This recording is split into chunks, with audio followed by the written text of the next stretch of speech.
And we are live with episode 7 of the Temp Shift podcast.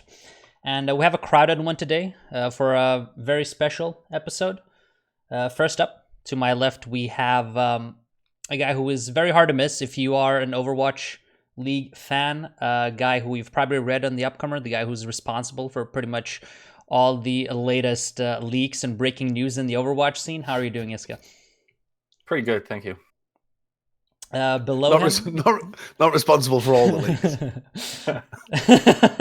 Yeah, there was another one yesterday that we that was highly unfortunate. Below him, we have a content creator who has been around the scene forever, a writer for Esports Heaven, does columns, interviews, news reports, podcasts, does it all. How are you doing, Volamel? Good. Thanks for having me. And last but certainly not least, we have the man who you've probably seen chugging down or slamming down some oranges down his mouth on the Overwatch League broadcast. Delivers some hard-hitting segments, such as Insights powered by Intel. But mostly the oranges. Mostly the oranges. Overwatch League analyst Sideshow. How are you doing, Sideshow? Pretty good, thank you. Excited, hyped, ready at 9 a.m. Yeah, very, very hyped episode indeed. So we will not be discussing any leaks today, even though that's one of the biggest ones happened yesterday. We will not be discussing any news. This is a special episode, and we will only try to answer one question and one question only, and that is which players are the best to build the franchise around in the Overwatch League. So I gave all of these guys, some of the brightest minds in Overwatch, a task to provide me with a top 10 list of guys who they think are the best players to build around. And not a lot of rules, only a couple. Number one is that you're going to get these guys for 5 years. So obviously have to consider age. There might be a player who's the best in the world today, but if he's 24, he's definitely probably going to be out of the league before that five-year contract ends. So a lot of very important factor in determining value of players in these rankings. Number two is that Season 3 starts next week. So Season 2 ends today, and the next season starts next week, just for convenience sake, so we don't have to think about, okay, how old is this guy going to be in 9 months? And we're just basically dealing with the information that we have at our disposal today. And last is that this isn't a draft, so we're not competing against each other. Picks can overlap. This is basically just us independently putting our lists together to kind of see if we can find a consensus on who the best guys are. Now, the way this is going to work is I'm going to reveal the picks one by one. We're going to discuss them. We're going to defend them. But before we get to that, I think it's very important that we establish our parameters because, again, because we're thinking about a 5-year window, there's a million ways you can tackle this issue or this task. There's the importance of age, which positions are the most important, flexibility across metas, language skills, competitive history, marketability. Maybe some of us value marketability and skill as a combination. Maybe others just want the best or the most skilled player in the world. A lot of different ways to tackle this. So let's start with you, Yiska. Were there any hard rules as you were making your list that you kind of settled on? So technically, I didn't want to play over the age of 20. I violated that rule once, simply because 5 years is such a long time in Overwatch. There aren't that many players over 25 that are still starters or actively playing. Like I think the oldest one is Coolmat, who just recently turned 30, I believe. 29 last year is already like a very respectable age. I think in general, the average age of an Overwatch League Pro currently is ridiculously low. I think it might be under 20 on average, so or just slightly above. Now, of course, in 5 years, that is you need some exceptional individuals in order to still be confident as you can be, that they will have a career in 5 years in the Overwatch League. Volamel, how about yourself? Anything else other than age? For me, it was really about flexibility. It's been something that I've been, like me personally, have been very fond of. A lot of some of my favorite players to watch, very flexible. I think that being a team that can be kind of meta agnostic is super important with how drastically the game changes, week to week, month by month.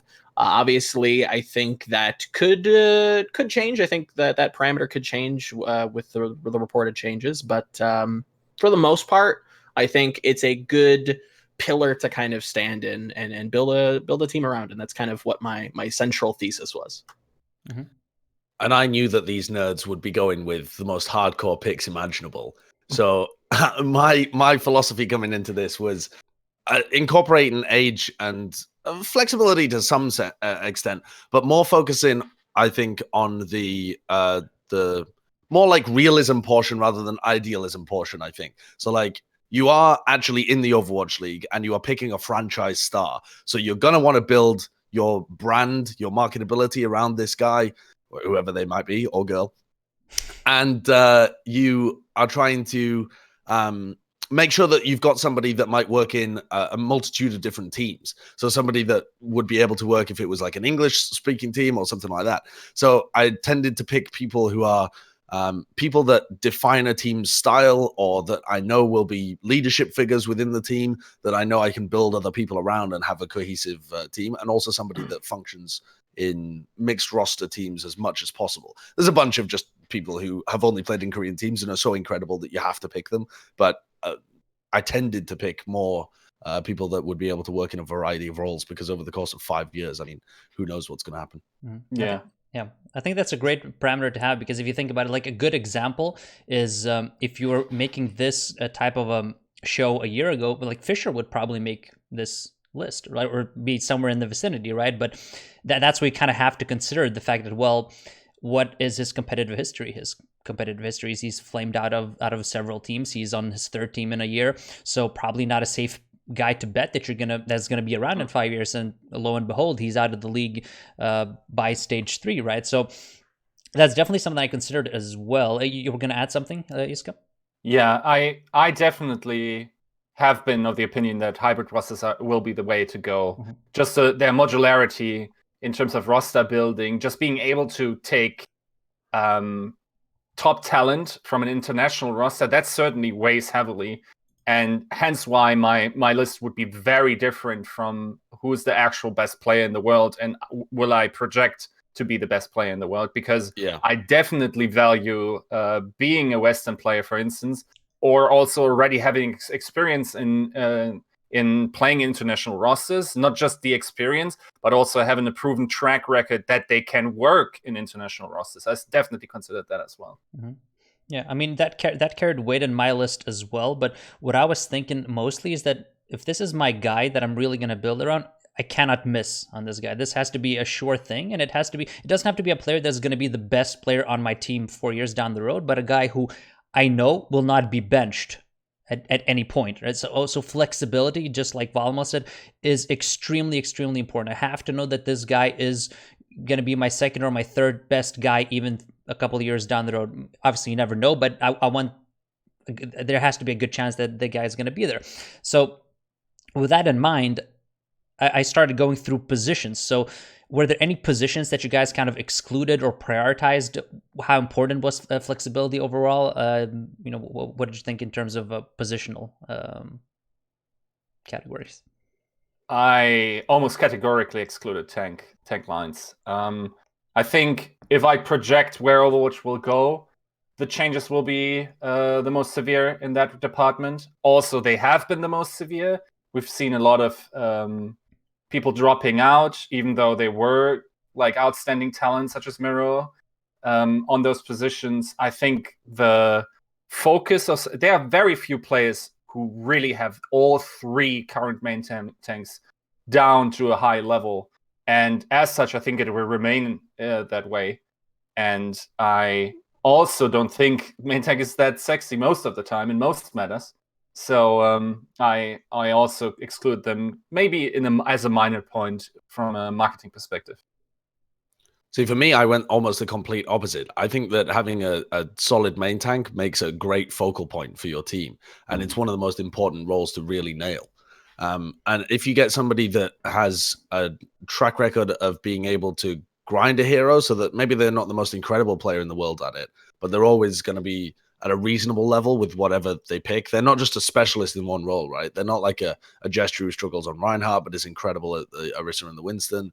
They're not... I mean, Mano would have been an incredible pick, but he's actually a little old, so I didn't go with him. But he's like the archetype of what I would have picked if he was a younger person, because he's so consistent and able just to hit all of the boxes, and really seems to be the kind of person that you could build a team around. And just because main tank, I think, is one of the roles where there's the least available talent, or it takes a long time for somebody to actually break into that role. That was actually one of the roles where I was thinking, okay, who are the main tanks I can build around, rather than DPS, where there's just like there's 1,000 DPS players that could come up at any time that are just insane mechanical godchildren from Korea. I'm so glad you brought that up, because as I was building this list, I'm like, I thought similarly to you, Sideshow, where I looked at the tanks and I'm like, well, these players, are good at these heroes, but then they start to fall away when I try to, position them under these categories. Like, okay, can you be flexible? I know you're good at like these heroes, but like it starts to really dwindle away. And I think that this meta in particular has really started to eat away at like our viewpoints on how good some of these main tanks are. And yeah, very, very hard. But yeah, I think it's super important to have a leader in the front line, and somebody that's very flexible and almost a little specialized. Maybe I'll say that. Mm-hmm. That is actually interesting that you guys went so much for leadership, because I didn't consider it a big maybe I posed it incorrectly. I wouldn't say leadership, but somebody who I think can dictate a style, maybe something like that. Mm-hmm. Yeah, and I mean, yeah, style and also a little bit of leadership for me as well, because if I'm going to pick somebody, I want to build the team around them. I don't necessarily want them to be the person that's like the franchise star, but they're just plugged into a bunch of different models. I don't want to have to rebuild my team with a totally different roster just for the sake of keeping this guy in. Like, say if I picked Prophet or something, who is like a hyper flexible player, I don't want to have to rebuild everybody around Prophet with a totally new style and just have him be plugged back in, because I feel like that ruins even the idea of having him as the franchise star. At that point, he's just plugging gaps in your team, which you can be incredibly good at, and I suppose could be like the way that you build your team. But it seems, even though it might be more reasonable to do that over the course of 5 years, I don't think I don't think it would lend itself to the best franchise. So that's what I think. I do think that that's over a 5-year period of time. I think that is the best thing, because this is the guy that's going to be around. Now, I do agree that main tank is super, super important. I think main tank is probably the most important position. But I do think it's a very thin position. But I don't feel like there's a lot of guys who I feel confident in picking that are gonna be around for sure, that are skill wise at the same level as some of the other guys. Now, the positions that so I do value main tank, but maybe not as much as Sideshow. A position that definitely fell out for me was main support, because initially I thought, well, that's where my leader is gonna be. I know, being a coach, you really need a really good main support. Like, you absolutely have to have one. But at the same time, if you think about last year's finals, London and Philly, who are the main supports? Neptuno and Nuss, solid players, but not guys you would ever even consider in a list like this. And I feel like you can find guys like that. You can find value players lower down in the chain, which is why I didn't really consider main supports at all. I also didn't consider hit scan specialists, really. Guys who haven't shown that much. And another reason why main supports fell out for me was because most of these guys have only been... They only played 2 heroes. What if the meta changes to the point where you have to play 2 flex supports? Is my leader just a huge liability? We've seen so many guys who are like Lucio one-tricks or Mercy one-tricks, and then they're just completely irrelevant a year later. We've seen plenty of guys like that. So hit scans, based on the same premise, kind of fall out for me as well. If you only play hit scan, how are you going to adapt to future metas? I'm not sure. The guys who went to the top of my list are guys who are hit scan and projectile hybrids. So these are the guys that I feel are going to be able to have a second start next to them, and they're going to enable that guy. These are going to be guys who, regardless of what the meta is, they can still contribute. They can play hit scans and they can play projectiles. So I value that position super, super highly. Yeah, go on. Another aspect I considered, and I asked around some of the coaches, and one thing that was really important to me is if a player is smart. So even if your mechanics decay, and they very well might in your 20s, if you're a smart player, you can still play these roles that don't necessarily require the mechanics. I could definitely see someone like Prophet move to a diva position or whatever, right? That's very possible. They're like, Prophet in itself doesn't have the most outstanding mechanics. Most of the stuff he does is because he has honed fundamentals, and he also is one of the best on-the-fly thinkers and predictors that we have in the league. So I definitely made sure that I had an understanding that these players are also facilitators within their team in terms of team strategy and stuff like this. Yeah. So a good thing to bring up on that, I think, is how much did you guys value these players' performance in a GOATS meta, especially when you're considered DPS players? Because heading into a 2-2 meta, obviously you won't have to see these guys on Brig or these heroes, but kind of piggybacking on Yiska's points, if a player who has shown exceptional play before a GOATS and also managed to be very efficient in a GOATS meta, that does tell me, especially Brig, not really a mechanically demanding hero, but a hero that requires quite a bit of brain, shot calling, and if you manage to be an effective contributor to your team in that meta as well, it's not the biggest thing that I consider, but it's definitely a plus in the corner. What did you guys think? Did you guys value, how much did you value these guys' performance in GOATS meta? Yeah, I would say that the GOATS meta thing is really quite indicative, I think, of their ability to adapt to weird metas. Like, okay, if you've just got a DPS player and all you want him to play is DPS, then the boundaries are much less. But if new heroes get added into the game, then that's the kind of thing where you're looking at these kind of metas where they will push miles out of their comfort zone. Or say they have to play a DPS hero, which is much more about ability cooldowns rather than just your aim and whatever that might be. Then I think the idea that they could perform on Brig or on Zarya is really important. And likewise, if they really struggled with that adaptation, then I think that also is like a little bit of a question mark that they would be able to widen their hero pool as far as it could possibly go without just relying on mechanics. Also, another thing that I considered was, do I expect these players to be hungry for an extended period of time? And maybe not just hungry, but at least not beaten down by whatever's thrown at them in their career, right? Can I see a player? There are certain players where I think, okay, they are going all out, but that's not a sustainable model. There are players that are just shut-ins and would do nothing else even if nobody paid them money. And there are players that I don't see moving past that point of trying to verify their ego constantly within their mid-20s. So that was certainly one thing. Drive was one thing I considered as well. In a way, I considered that, but it wasn't necessarily drive. It was more of a historical precedent. Like, have these players been good on multiple teams? How good have they been? Have they been a standout on that team? What role did they play? Not in terms of just in-game role, but like, what role did I kind of perceive of them? Were they a supportive style of player? Were they more aggressive? Did they kind of lead the pace? Were they more submissive to another player? That was unintentionally, I would say, another branch off of my idea of how to build this team. Mm-hmm. So I guess we can head into the first pick. Now, a little fun tidbit, just to kind of set the table. I mentioned this to Yiska and to Volamel, but Sideshow wasn't in on the call yet.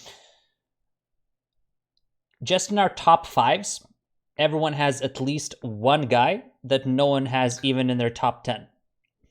That's very interesting. If we extend that to top 6, within our top 6, there are 7 players that only one person has in their list. So there's quite a bit of overlap, but also a lot of disagreement. Which, I mean, it makes sense because obviously our parameters are different. Now there's 22 players in total who got votes, and 7 players found their way on 3 lists or more, and 15 out of the 22 guys were only mentioned once. So obviously 7 of those 15 within the top 6, and the rest lower down. And lower down is where you probably expect the most variation. So, okay, so let's head into the first selection. And our first picks, I'm going to read them out. They're on the stream. I'm going to read them out for the podcast listeners. Both me and Sideshow have Gushue coming in at number 1. Yiska, surprise, surprise, has Prophet. And the bombshell, I thought, when I saw these lists, Volamel has Libero at number 1. Okay. And I think that's the most logical spot to start. Volamel, give us your case for Libero. Sure. So Libero's always been a player that I've really not only been a fan of, but I've appreciated how not only flexible he is, but the role that he's always played. He can be the star when he needs to be, but he also, most often than not, is the supportive kind of guy sitting in the shadows. We've seen how good he is on Brigitte. There was an interview way back in the day where some of the Metathena coaches, if not, I think it was actually with him, talk about how he was instrumental in creating some of those weird strategies that I really, really enjoy. I think, maybe I'm just a cheesy person. Maybe, I like my style. I like my, Chengdu Hunters. So I like being able to kind of be very creative. He fits, he's that hole filler for me. He literally can play in anything. He can be he can fit on many different roles in the game. So he can play flex tank. He can play, hit scan if he needs to, primarily as a projectile specialist, but can play almost anything. He's the colorless player that just fits in any meta. I think was just, if I had to build around anybody, I think it would be him. Thoughts on Libero, guys? I don't hate that pick. I actually quite like it. My only issue with it is that it is very colorless, as you said. It's very much the bland pick where Libero doesn't really define a style and is very much like the plug that you fit into would be able to fit into every team, I think. He seems like he's a pretty smart player. He's hyper flexible and he's pretty talented. Would I say he's the most talented player on the roles that he plays? No, but he's also able to pick up a bunch of different stuff. He's had a lot of success in New York. I don't know how good he'd look on a worse team. That's the other thing that is springing into my mind at the moment as well, is that he tends to be a role player on teams. It's been a long time since I saw him as a flashy leader. Sure, that makes sense. Yeah. But if you're really hyper prioritizing flexibility and being able to, play in every single meta, and do I think he'd be around in 5 years? Honestly, I've no fucking idea because I don't know anything about him. I've got no idea about it's hard to tell. I don't know his drives. I don't know his personality. I don't know anything like that, which I think would also potentially hurt if you're building around him. But he's fairly popular, so maybe not. Mm-hmm. So when I saw the pick, he obviously passes the age test. He's only 19, which was a little surprising to me. I kind of expected him to be a little older. I don't know why, but I just expected him to be a little older than 19. He's 20 now. Yeah. Oh, 20. Okay. 20, but he's flexible. I definitely agree with what Sideshow said in terms of not pretty bland. Now, I do like Libero as a player. I love the role that he fills. He's very flexible. The reason he didn't even make my top 20 was because, and I am on your side in terms of valuing flexibility, is the fact that you mentioned that he can play hit scan, but I don't think he's proficient at all. And I think some of New York's issues last season stemmed from the fact that he couldn't really play hit scan. Now, you could argue as well, SBB couldn't really adapt to the Widow, and if he couldn't adapt to the Widow, that's where you fall. But if Libero could fill the Widow, maybe SBB could fill something else. Maybe Pine could fill something else. So yeah, the part of the issue was that both Pine and SBB were very, very one-dimensional players. But also, Liberal couldn't shore up those weaknesses simply because he doesn't excel at hit scan heroes, which is why I felt, even though I'm on your side in terms of flexibility, I felt like there are a lot better options. That's why I kind of valued the hybrids. What did you think of that pick, Yiska? He would have probably been 11th or 12th place for me. I definitely, like, as a profile, he's sort of similar to Prophet in many aspects, but I think he lacks a certain elite quality, and also certainly is one of the players that underperform in playoff situations. So unless you think it's your franchise, that's fixable somehow, and you got a good psychologist on hand, that is certainly one thing. Because if I build my franchise, I'm building it to win. I'm not building to maintain a solid roster. I'm definitely trying to go all out every single time. And as such, I also, like, Libero doesn't strike me as a player that will have a long career. You think? I really don't have a good read on that at all. Why do you think he won't have? I don't think it's fair to assume that players wouldn't, especially when they just fly under the radar like Libero. I don't have any idea about what his I think that might is. be one of the reasons. Like, you definitely, in order to maintain a career, like, you would have to be. It's very hard if you're not a consistent starter and an unquestionable starter over the first 2 seasons of the Overwatch League, for me to make the case that you would be in the following 5 years. Yeah, and just in defense of his hit scan prowess as well, he did actually play Widowmaker for them in the Stage 2 playoffs and was pretty competent there, actually. But obviously got benched in Stage 3, presumably because the team thought he wasn't good enough. But I think he's more known for his projectile, but he's played a bunch of, like, the maybe what you'd call the easier, or the more like the hit scans that people play from the outside. Like, a lot of Flexipods play the Widow's more of like a specialized role that you can pick up after grinding it for a while, and like the Soldier and stuff like that. But yeah, he has played it at like the top level before, though, and been pretty competent at it. He also has a bunch of just weird picks. Like, think back to Season 1 playoffs. You know, we were waiting to see his Hanzo, right? I think even back in the day, like, his Mei was still super good. Like, I think he has a lot to kind of tailor him to future metas, tailor him to specific styles, which was something, again, that I valued quite a lot. Like, can I kind of make a team that's very stylistic? Because I think that's something that A, the Overwatch League is lacking, and B, can just win you games, a la Shanghai, Chengdu. You know, there's a lot of examples. Well, not a lot, but, you know, a fair few examples.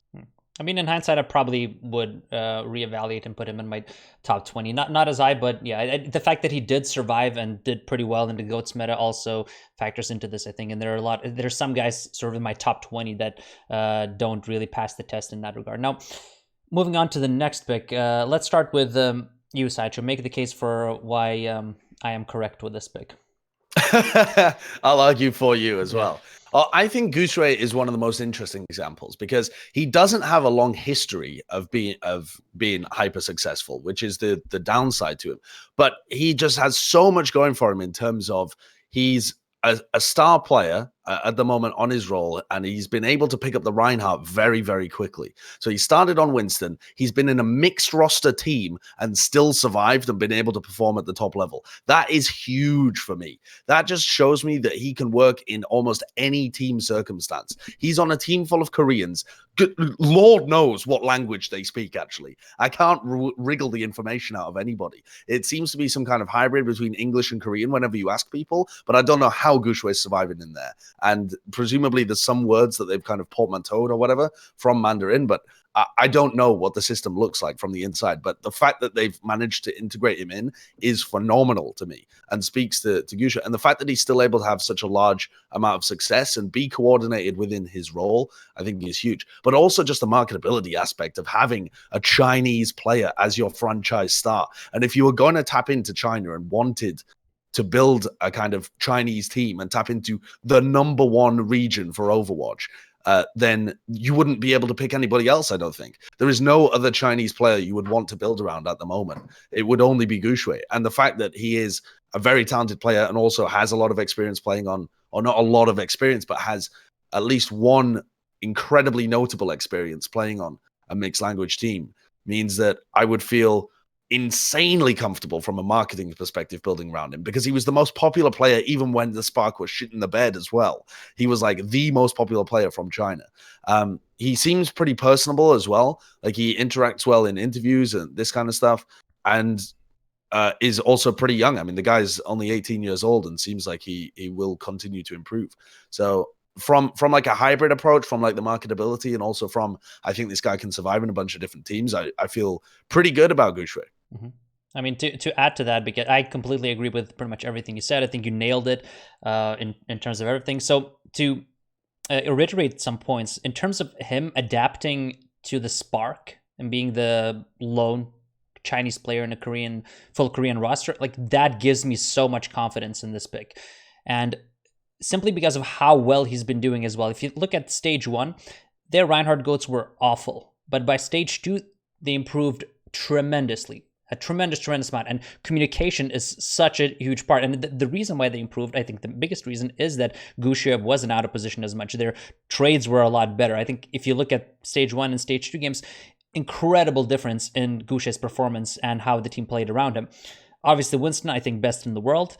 The fact that he's only 18 and he's already the best Winston in the world, and you could argue that, well, maybe he hasn't shown an Orisa yet. Reinhardt, I think, reasonably well. From all aspects, I think he's just kind of the safest pick, a guy who's very marketable, like Sideshow said. And yeah, I just feel like he's the safest pick. And also think that if you look 2-3 years down the road, I feel like I'm going to have the advantage in the main tank matchup against pretty much any team 2 years down the road as well, just because he's 18. Are you not at all concerned that we've seen so little at him at a decent or top professional level that this might just turn out to be a fluke, much like other, like, even last year you would have said Gesture would have been the best main tech in the world, or would have argued for that, and you probably would have brought him on if you were to recruit. Now this guy is barely average. Does that not scare you at all? Well, I think, just to hop on the Gesture point for a little bit, I mean, once we go into an Orisa meta, or if Winston comes back, or this kind of stuff, I think Gesture's still going to be pretty good. And London were able to remain competent even when they're at their lowest point at the moment. So I think it's not so much of an issue if you end up being in a meta where they struggle a little bit. And I don't really view Gushui as the same specialist. I mean, possibly that's unfair because we've only seen him play 2 main tank heroes, which is the same that we saw from Gesture. We saw him play the Winston and the Orisa, and he really excelled on both of those. And we didn't really see much Reinhardt from him, so it was hard to really get a feel. So that might be the same for Gushui. But what makes me very confident about Gushui over Gesture, having seen with the benefit of hindsight, is that Gesture just came out and slapped on Winston and Orisa, and we didn't really see that development process from him. But we've seen the development process from Gushui on Reinhardt, and it was fast, and even within a mixed team. And so he seems, if you were to extrapolate, like he would probably be able to do a similar kind of thing on other main tank heroes. It doesn't seem to be as much a natural, intuitive understanding of how to play the hero, and more just grinding it out and getting a good feel and being a fairly intelligent player. Yeah, and I feel like even if that development process isn't necessarily to the point where he becomes the best on a new hero, I still think that he can become top 5 in pretty much any hero, simply because of what I mentioned and what you mentioned there, Sideshow. The development curve was very, very quick into an elite level Reinhardt. I wanted to kind of ask you guys about his Reinhardt in particular. Watching him domestically in China, he was always a standout. Really started catching my eye after that World Cup performance. Numbers that were insane statistically, that looked like they were too good to be true, that were a fluke. But when you put up numbers like he did, there's something special there. Specifically about the Reinhardt, though, do you think that was more of him and the team not being super cohesive? Was it more of they're struggling with the style of goats, or was it his individual performance on Reinhardt? I think it was just the team aspect. I was watching quite a lot of their VODs. I was counting them quite a lot, and you could see in stage 1 how bad their trades were. You could see Gushue taking a step back and then the bubble coming onto him while he's holding the shield. He's completely not ready. I think it's very, very clear watching those VODs that he just doesn't understand that the bubble is coming. He doesn't understand that his team wants to shift the tempo, or that Godsby wants to shift the tempo and push in, and he's backing off. They were just so out of sync, I felt. And is that not more of communication, though? Yeah, I think less so about like Reinhardt performance, like how good he is on the hero. I don't think we've necessarily seen maybe how proficient he might be. Maybe it was more. I'm not to be a a Reinhardt apologist, but it's difficult in the GOATS meta for these guys. And if your team is struggling with a language barrier and communication isn't the best, is it fair to necessarily judge his Rein performance? Yeah, at the time. Well, if it wasn't fair, then the obvious option that logically follows is that he always had an elite tier Reinhardt, which would be kind of strange. Yeah, but it's possible, right? But even that isn't really a knock against him. Yeah, yes, it does undermine the idea that he developed very quickly, but I also don't think there's really a good way of being able to tell whether he developed very quickly or whether it was all communication. It was probably, if we're being reasonable, a blend of both. Yeah. Because the guy didn't have as much experience on the Rhino, particularly in a top-level team, and almost everybody was trying to make that development. And even if the communication issues got solved, well, that would still put him on par with every other main tank in the league that's playing with a roster that understands them. And so that would only, you would suppose, put him to an average level. And he's actually performing at the top along with other elite tier Reinhardts. So I think it has to be a combination of both, or you have to accept that he always had an elite tier Reinhardt along with his elite tier Winston. And at that point, you're like, well, what the fuck else? How can he not be first? Yeah. Well, sure, but at that point, maybe the issues that Yiska was bringing up about gesture would come into play, and you would see. But also, I mean, I think it's just worth taking a punt on because China's so big. Yeah, it also just outside of the marketability tool as well. It opens you up to the largest. If you pick Gushue, it opens you up to the largest pool of other players that you can put him with out of any player in the world. Any player in the world, you can't confidently say that you can take any other player and plug a bunch of Chinese players around them, or a bunch of Korean players around them, or a bunch of English players around them, and actually have success. Whereas with Gushue, you've got that model already set, and presumably he holds the secrets as to how he was able to do that and still have success. Last real quick point to touch on what Sideshow said. Think back to what the Spark coaches said as they were building the team. That they were in Korea, they were in the Korean environment, they saw all of the prospects that were available to sign, and they said, we're going to take this guy from China. That almost doesn't happen. Sure. It does happen if you're trying to tap into Chinese fan base. True. You also are sponsored by a Chinese team, so maybe came from on high. Who knows? I think trying to make it a little sexy. I think talking about Spark as well. I that's a good point, but I also think that they were probably confident in that No Smite was going to be their guy, and they were just going, well, let's pick up Gushue and maybe he works out. Simply because the Spark core is coming essentially from the same team.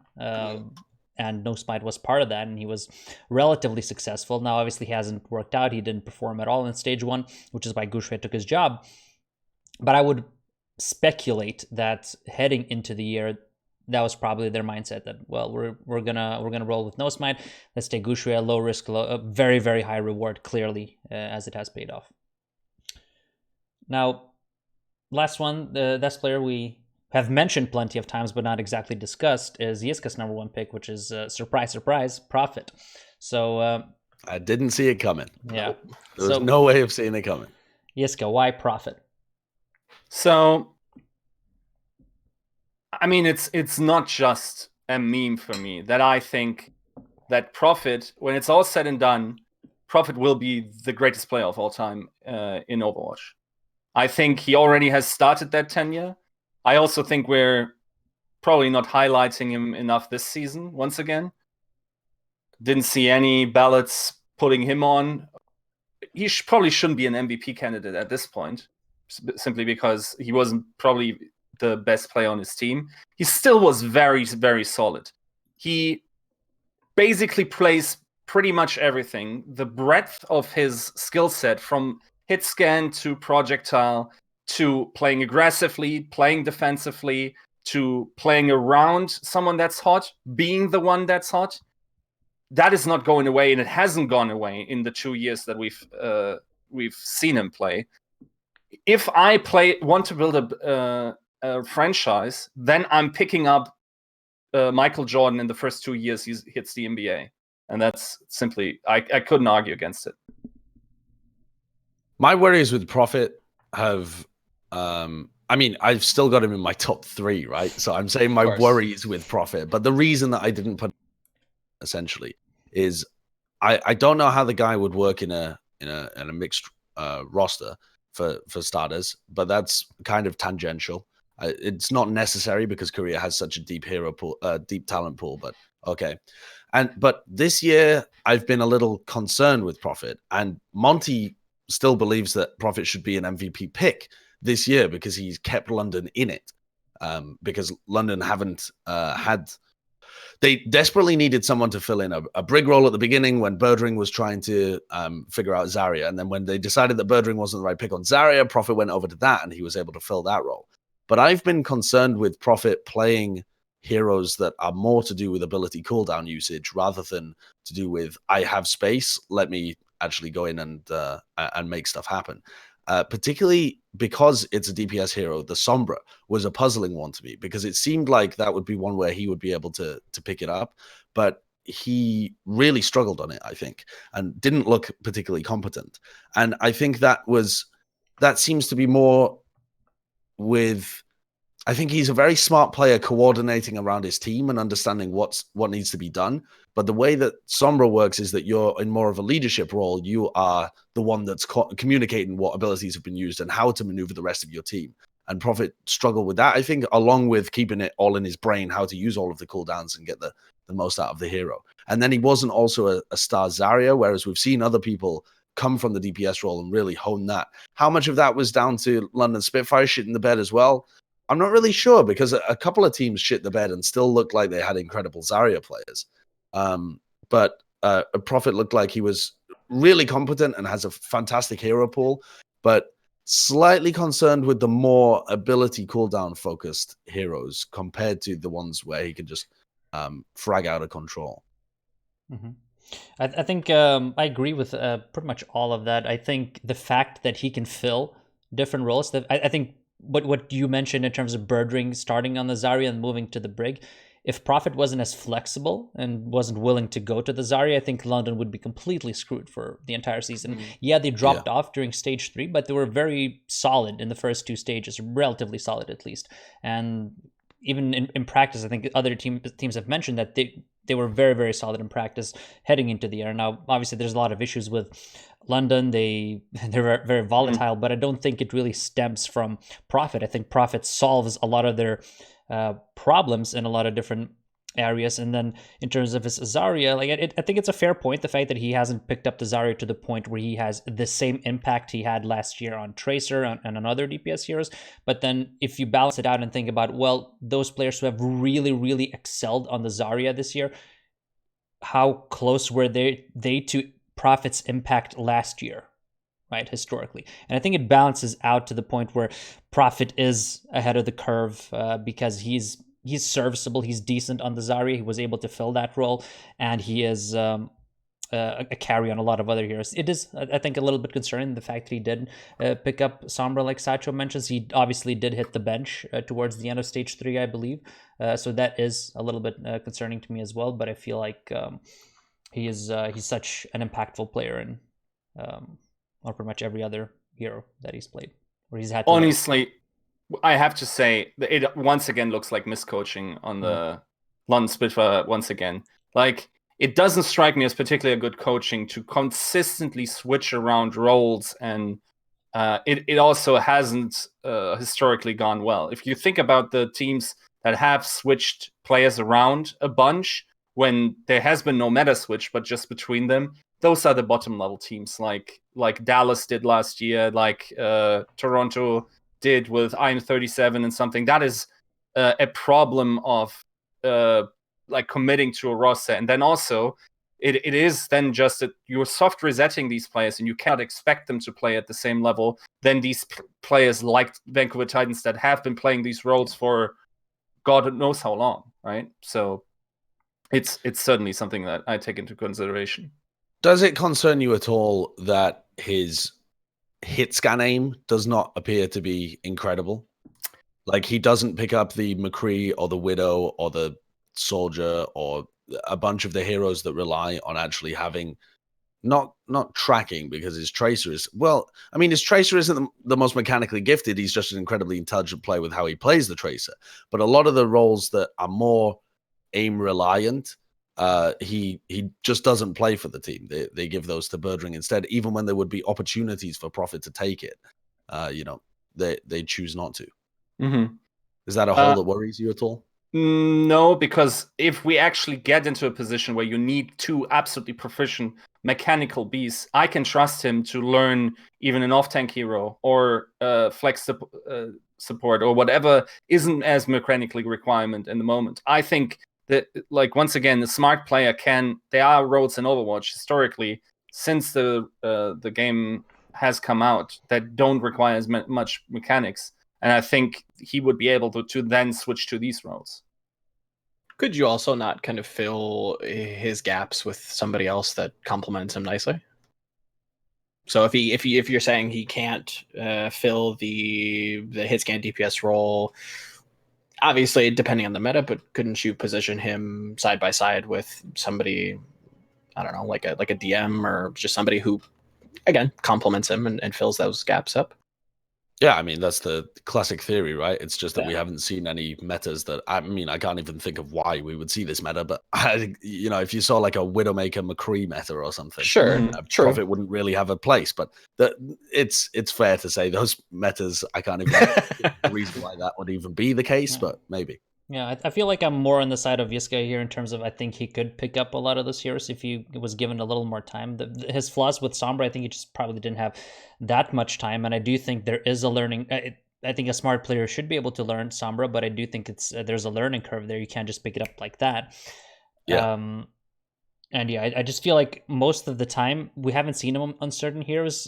More, so, I would guess. Again, this is just a guess that it's more so a case of Birdring. What do you want to play? I will fill whatever you don't want to play, and I'm gonna kick ass on that hero. And I think Birdring probably more confident on the Widow than the Tracer. So Prophet never has had to learn the Widow. Not to say that he couldn't learn it, but then again, Widows are very super insane. But I feel like that's an easier hole to fill. Like I said, I didn't really value hit scan DPS because I think there are quite a lot of players who are really good. And yeah, because I'm also pretty high on Prophet, and he's gonna come up on the further down the list for several of us. So let's move on to pick number 2, and again, reading it out for our podcast listeners. Me and Volamel have Prophet pegged in at number 2. Yiska has Alarm of the Fusion University at number 2, and Sideshow has Hoxel of the Vancouver Titans at number 2. So we have talked a lot about Prophet, so I think all of us agree that he's an exceptional pick. So let's hit the other two that we haven't talked about. So let's start with you, Sideshow. Why Hoxel at number 2? Well, Haxel's been a player that has been around in the scene right from essentially the beginning and has been a beast right from the beginning. And I think a player that hasn't even dropped off slightly in his ability to play at such a high level, especially when we went into the GOATS meta and he has to change his role around quite enormously, has played some different roles for the Vancouver Titans before as well, has had to pick up the Lucio and the Diva for them at times before, and seems to have the drive and the talent to stay there at the top throughout the 2 years is a very good predictor to me that he will be able to stay at the top moving forwards. He's also really flexible. I think he's known for his Genji, but he actually is able to pick up a bunch of different picks and play at that kind of level. He doesn't really play the hit scan DPS. So that's another thing where you're like, all right, the guy does have holes in his hero pool. But with DPS, it, like we were saying with Prophet, it tends not to matter if you pair them with somebody else that's pretty competent. And I just feel very comfortable with him learning and being adept at whatever role he's put in. The fact that he was able to pound on Brig is, I think, a strong plus for him, that he is a highly intelligent player, that he's very mechanically gifted. When you watch the heroes that he's put a lot of time into, man, does that guy just dominate. And then when you look at how he played on Brig as well, you're like, all right, this is a really smart player too. I also just think he's a great player to build a team around, in terms of having somebody there that you know is like the tip of your spear on DPS, that you can craft a team around and try and put him in the best position possible. I knew there was going to be one pick that I was going to kick myself over, and I think it might be Haksal. I think in the past, historically, his Genji has always been very intuitive. He kind of falls into the same trappings that a player like Miro did, where he overextends, where he thinks he has an opening and gets punished for it. But I think the lessons that he's learned with Brig lead me to assume that he might have solved that for himself. And having a mechanically dominant player like that sure up his biggest hole is the framings of a world star Hall of Famer type player. So yeah, I feel you there. That's the one I think that's gonna bite me in the butt. Yeah. For Haksal, I have to get a little psychological, because he strikes me as a player that would have a big issue playing on a hybrid roster. I think we so far have only seen him play in this incubator that is the runaway framework. Sure. And I just like the way he carries himself, seems pretty immature, honestly. Like, he uses curse words as periods, pretty much, is what my Korean friends tell me. He's probably not that easy to work with in terms of, if you were to put him into a completely new roster. I think he is someone that thrives off of that family-like atmosphere they have. I too have Haksal on my list, because I think a lot of what we said about Prophet applies. Also, Haksal just has it like, if someone has a pick where he can play a hero to a style that completely counters the theoretical counter of the hero, and also there are very few in the world that can catch up. So, for instance, Ding on Pharah would be one, right? You can try now. For instance, if we had played this meta on with Shanghai, I don't think we would have seen a Pharah catch up quickly to Ding. I don't think we would have seen a Genji, other than Hua Yu, pick up to Haksal anytime soon. The things he did against Farm Mercies and whatever, that was exceptional. So for a player to have that elite quality, to just turn something theoretically within the game around that cannot be taught through strategy, but just like pure excellence on a hero, that is something that really speaks for him. But for me, it's really the module. Like, is he able to? Can I put him in any other team? And there are my doubts with Haksal. Yeah, I can see that. Yeah, I think with the Korean player base being so large, with some of these players, we're just banking on the fact that you'll be able to find, no matter what, you will be able to find a team that they will be able to fit into. But I also think that the idea that he wouldn't fit on another team is a fairly large assumption, because we've actually never seen it play out either way. He's only ever been in one team. So as much as he might appear to be like a kid from the outside, he's never really had to go through that process of joining another team or be forced to go through that. So that could mean that he will be able to go through it once he's forced to, or that he is actually just seems immature because he knows that the entirety of his team and he knows the dynamics within it. I've never heard of the Runaway organization being pissed off with Haxel in the same way that we have heard about teams being pissed off with Fissure or the Koreans that were involved in the Boston Uprising or stuff like that. Sure. There's never been any drama or story of internal conflict within the Runaway organization or the Vancouver Titans. He just appears like that from the outside. So I don't know whether it's a fair assumption to then go from that to, I think he would struggle in other teams. Yeah, it's like a double-edged sword. Like, you can't make assumptions that maybe he's just a kid outwards, but as soon as the switch is flipped and you're in a team environment, maybe he's a perfectly fine teammate. But at the same time, the reason he does slide down in my list is sort of that I am edging a little bit to the side of Yiska in terms of the fact that he hasn't played for a different team. Is that because Haxel is just a good teammate behind closed doors, or is it because the Runaway Foundation is so strong that they have that bond that is never going to be broken? But I do definitely hear Sideshow's point as well. The fact that he hasn't been removed from a team means he hasn't been a large enough issue to warrant that. If you look at someone like Who Are You, who you could compare, I think, to Haxel in a lot of ways, he has gone through that, right? Yeah, and a lot of teams. Yeah, and guys who are very similarly mechanically skilled, have similar upside. But, obviously Haxel hasn't, and it's very difficult to make assumptions. Now, I do like the fact that he's 18. I do think he's super carry on his best picks, but the reason I slide him down a little further is based on basically what Yiska said, and also the fact that what Sideshow mentioned, the fact that he doesn't have that hit scan prowess, so that's why he slides a little bit lower. But I do think it's an excellent pick with probably one of the highest upsides out of any other player. So next up, Alarm at number 2. Yiska, give us your case for Alarm at number 2. I think that's a wild one. There's certainly people that might not even have them on the list. So I was fortunate enough to meet Alarm on at Atlantic Showdown, and I think we have a superstar in the making. It's not just that he's an absolute elite Zen. I think if you put him in an Overwatch League, he's instantly a top 3 flex support.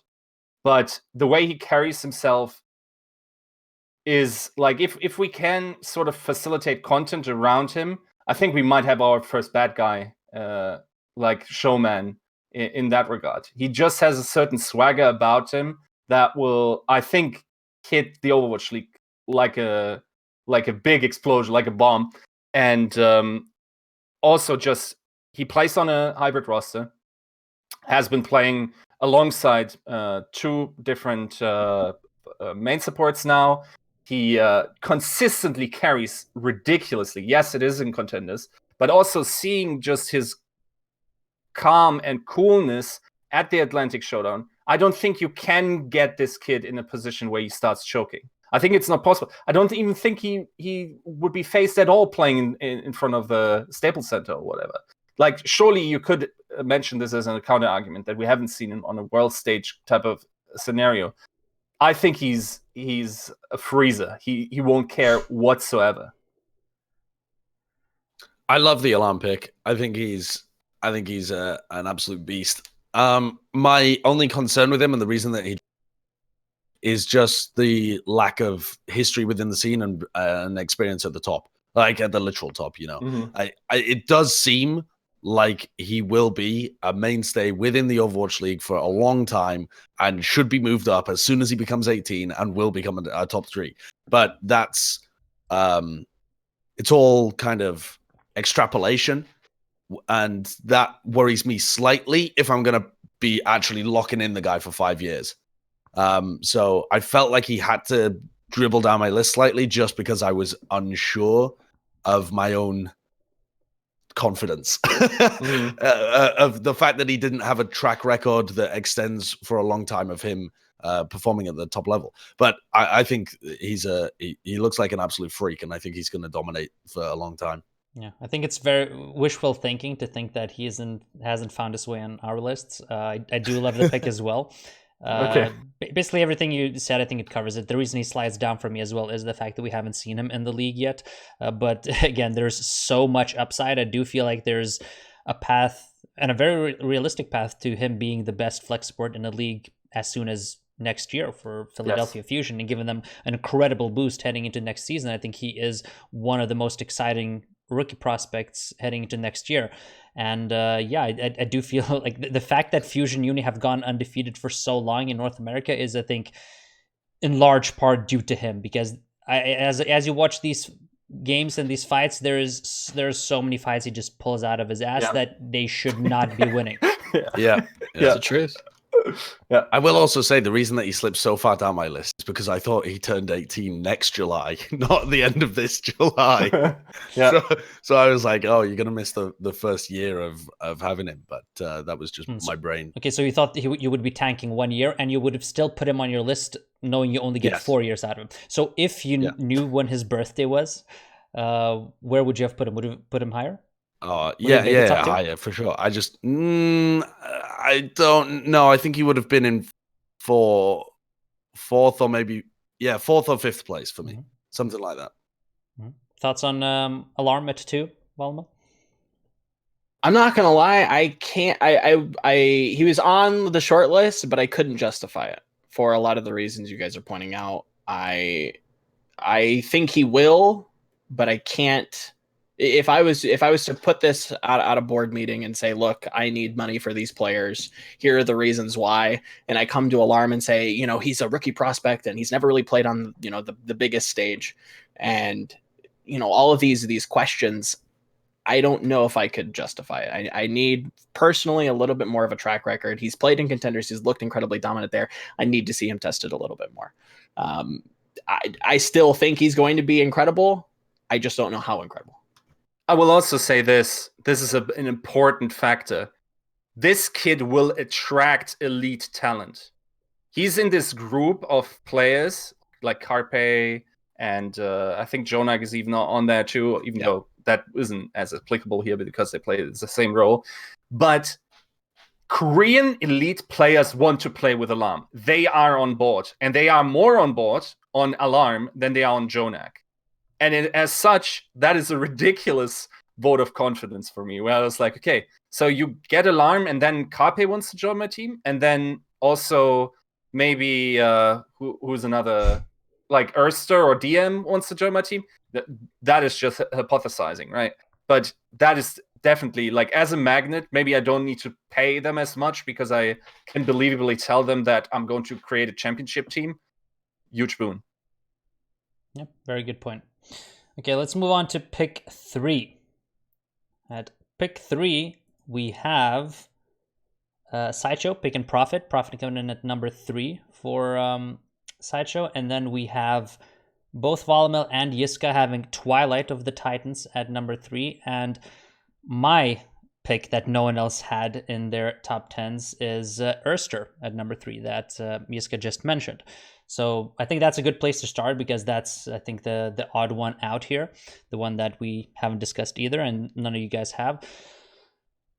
So the reason I really like Erster is the fact that he kind of ticks all of those boxes for me that we discussed. First of all, he has the hybrid hero pool. He has shown that he can play some hit scans. Obviously, he has played with DM a lot, so he has never had to show a Widow, but he has filled on the Tracer. He has filled on the Genji. He has filled anything that his past teams needed for the other DPS player to thrive. He has also stepped into an Atlanta roster that is mixed, and he has adjusted. He's played Brig. I think he has played an exceptional Brig as well. I think he's been sort of one of the lone bright spots, along with Dako whenever he gets into the server and gets to play on stage.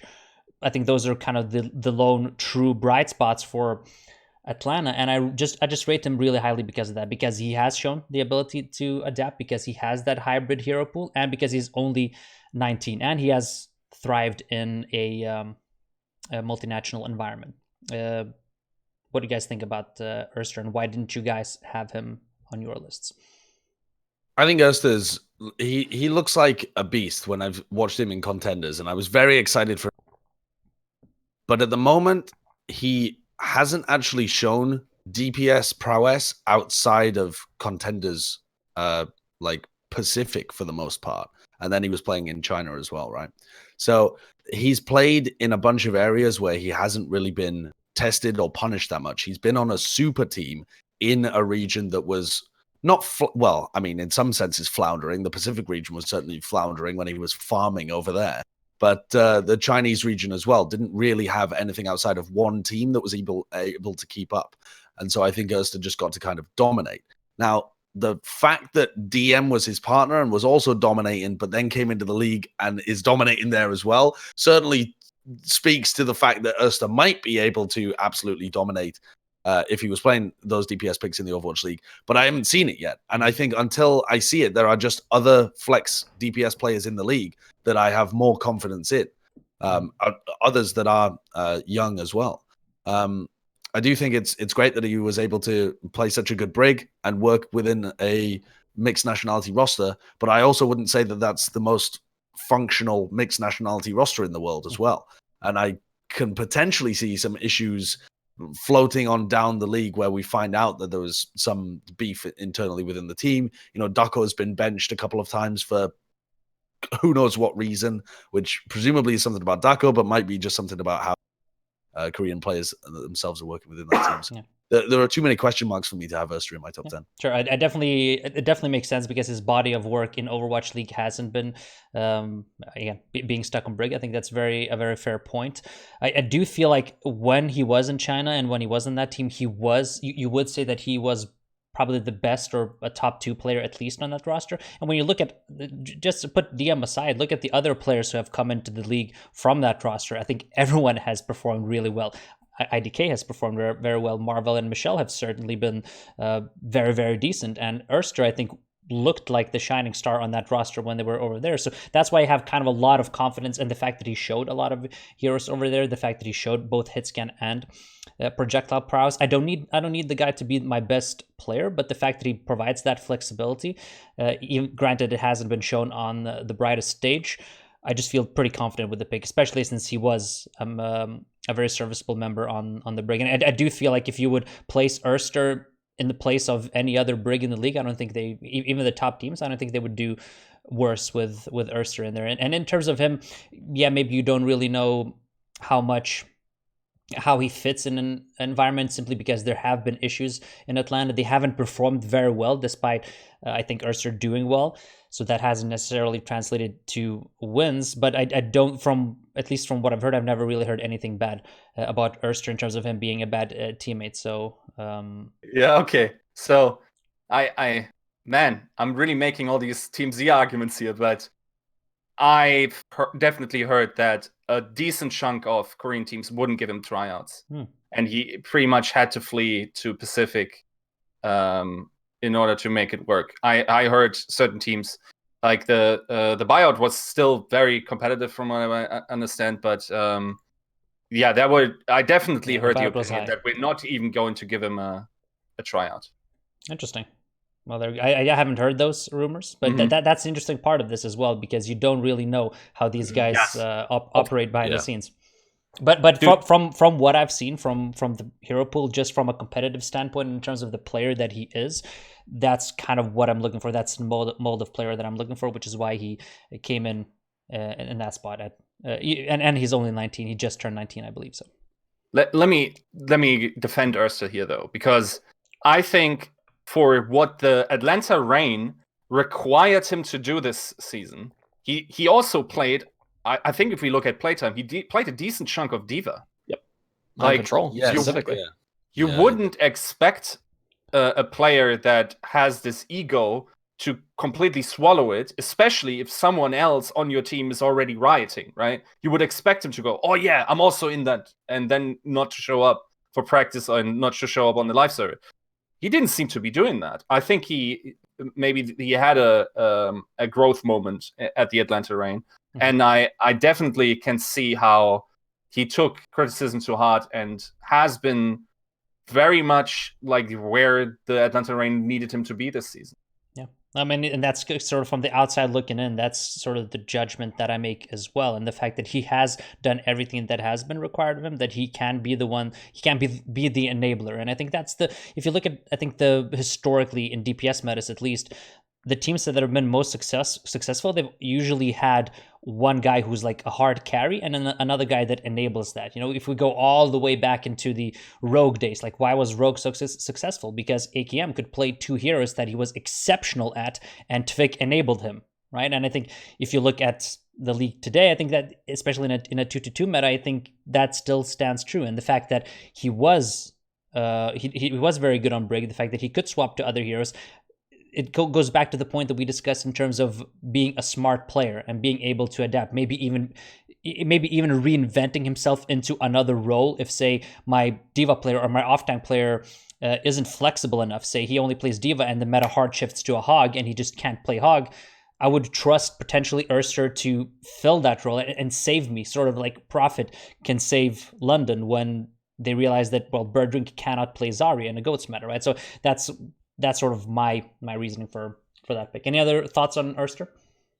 I think he's an incredibly exciting player. I obviously cover China. I've seen him just slap around teams for 2 seasons straight without much competition. And to Mineral's point, like, yeah, he was the standout player. Like, DM was a fantastic tracer and Widowmaker for that team, but the things that Erster would do, you took notice of. For me in particular, the only reason why he didn't make my top 10 was because I felt like I needed somebody who was just going to support the other 2 carries, and that was Libero for me. So let's move on to Twilight, because Yiska and Volamel both have him coming in at 3. So Volamel, you can continue onto Twilight and why you have him at number 3. Sure. He's again, the kind of pillar of this whole team is to be flexible and to be incredibly adaptable and show that you're here for a reason and you've been within competitive Overwatch, within, some of the top teams, for a reason. He doesn't seem to fall off. He seems to be incredibly adaptable. Talk about flexibility. This kid just plays everything. He started off playing, on a middling Korean team and showing the world what a supportive, not in the sense of the outside role, but actually in game, a supportive Sombra could do. Dictating the team's pace around health packs and showing that this hero was actually quite broken. That was Twilight for me. He's always been a player that I've kept my eye on. This season, he's looked incredible on both Ana and Zen. I think he's easily somebody you could build around. Mm-hmm. Yeah, I agree. Twilight is the one exception where I broke my age limit rule. He's 21, is the oldest player on my list, and the thing is that I keep hearing is that Twilight is incredibly smart. That by having Twilight on your team, you have another coach. He dictates so much of the in-game decisions making as well, has apparently an incredible ability to just map out in his mind what's happening, also to communicate it. He seems to, because of his age, seems to have a certain hierarchical role within the Titans. He's an MVP candidate this season. Was already incredible last year. I don't think this guy is going anywhere. I mean, he slides down a little bit in my list because he is 21, and that's before I knew sort of the things you mentioned here in terms of him being super, super smart. But just if you exclude that, just mechanically, I think there's no doubt that he's been the best flex support in the world this year, and I do think he's exceptional on a team. He's probably the best player. Again, a lot of candidates for that on this stacked Vancouver team, but could definitely make an argument that he is an MVP candidate as well. He's definitely in the top 5. But age does slide him down a little bit in my list, and presumably for you as well, Sideshow, right? Because you didn't rate him as highly. No, I actually don't have him on my top 10 list because I'm concerned about the factor. And it's not so much, I think when people talk about age or think about age from the fan perspective, they talk about a lack of mechanical ability once you get older. That's not what I'm worried about at all. I'm not worried that Twilight's going to get worse as he gets older.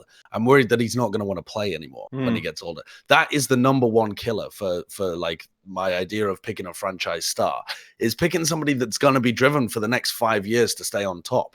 And he's already succeeded and done so much so far, and he's at the age of, and he's 21 right now. A bunch of players are already retiring from the league because they're having to there's going to be so much travel involved next year and stuff, or the pressures have been too much, or they've already succeeded at whatever their goals have been, that I am a little concerned that he wouldn't be there by the time this 5-year contract would end.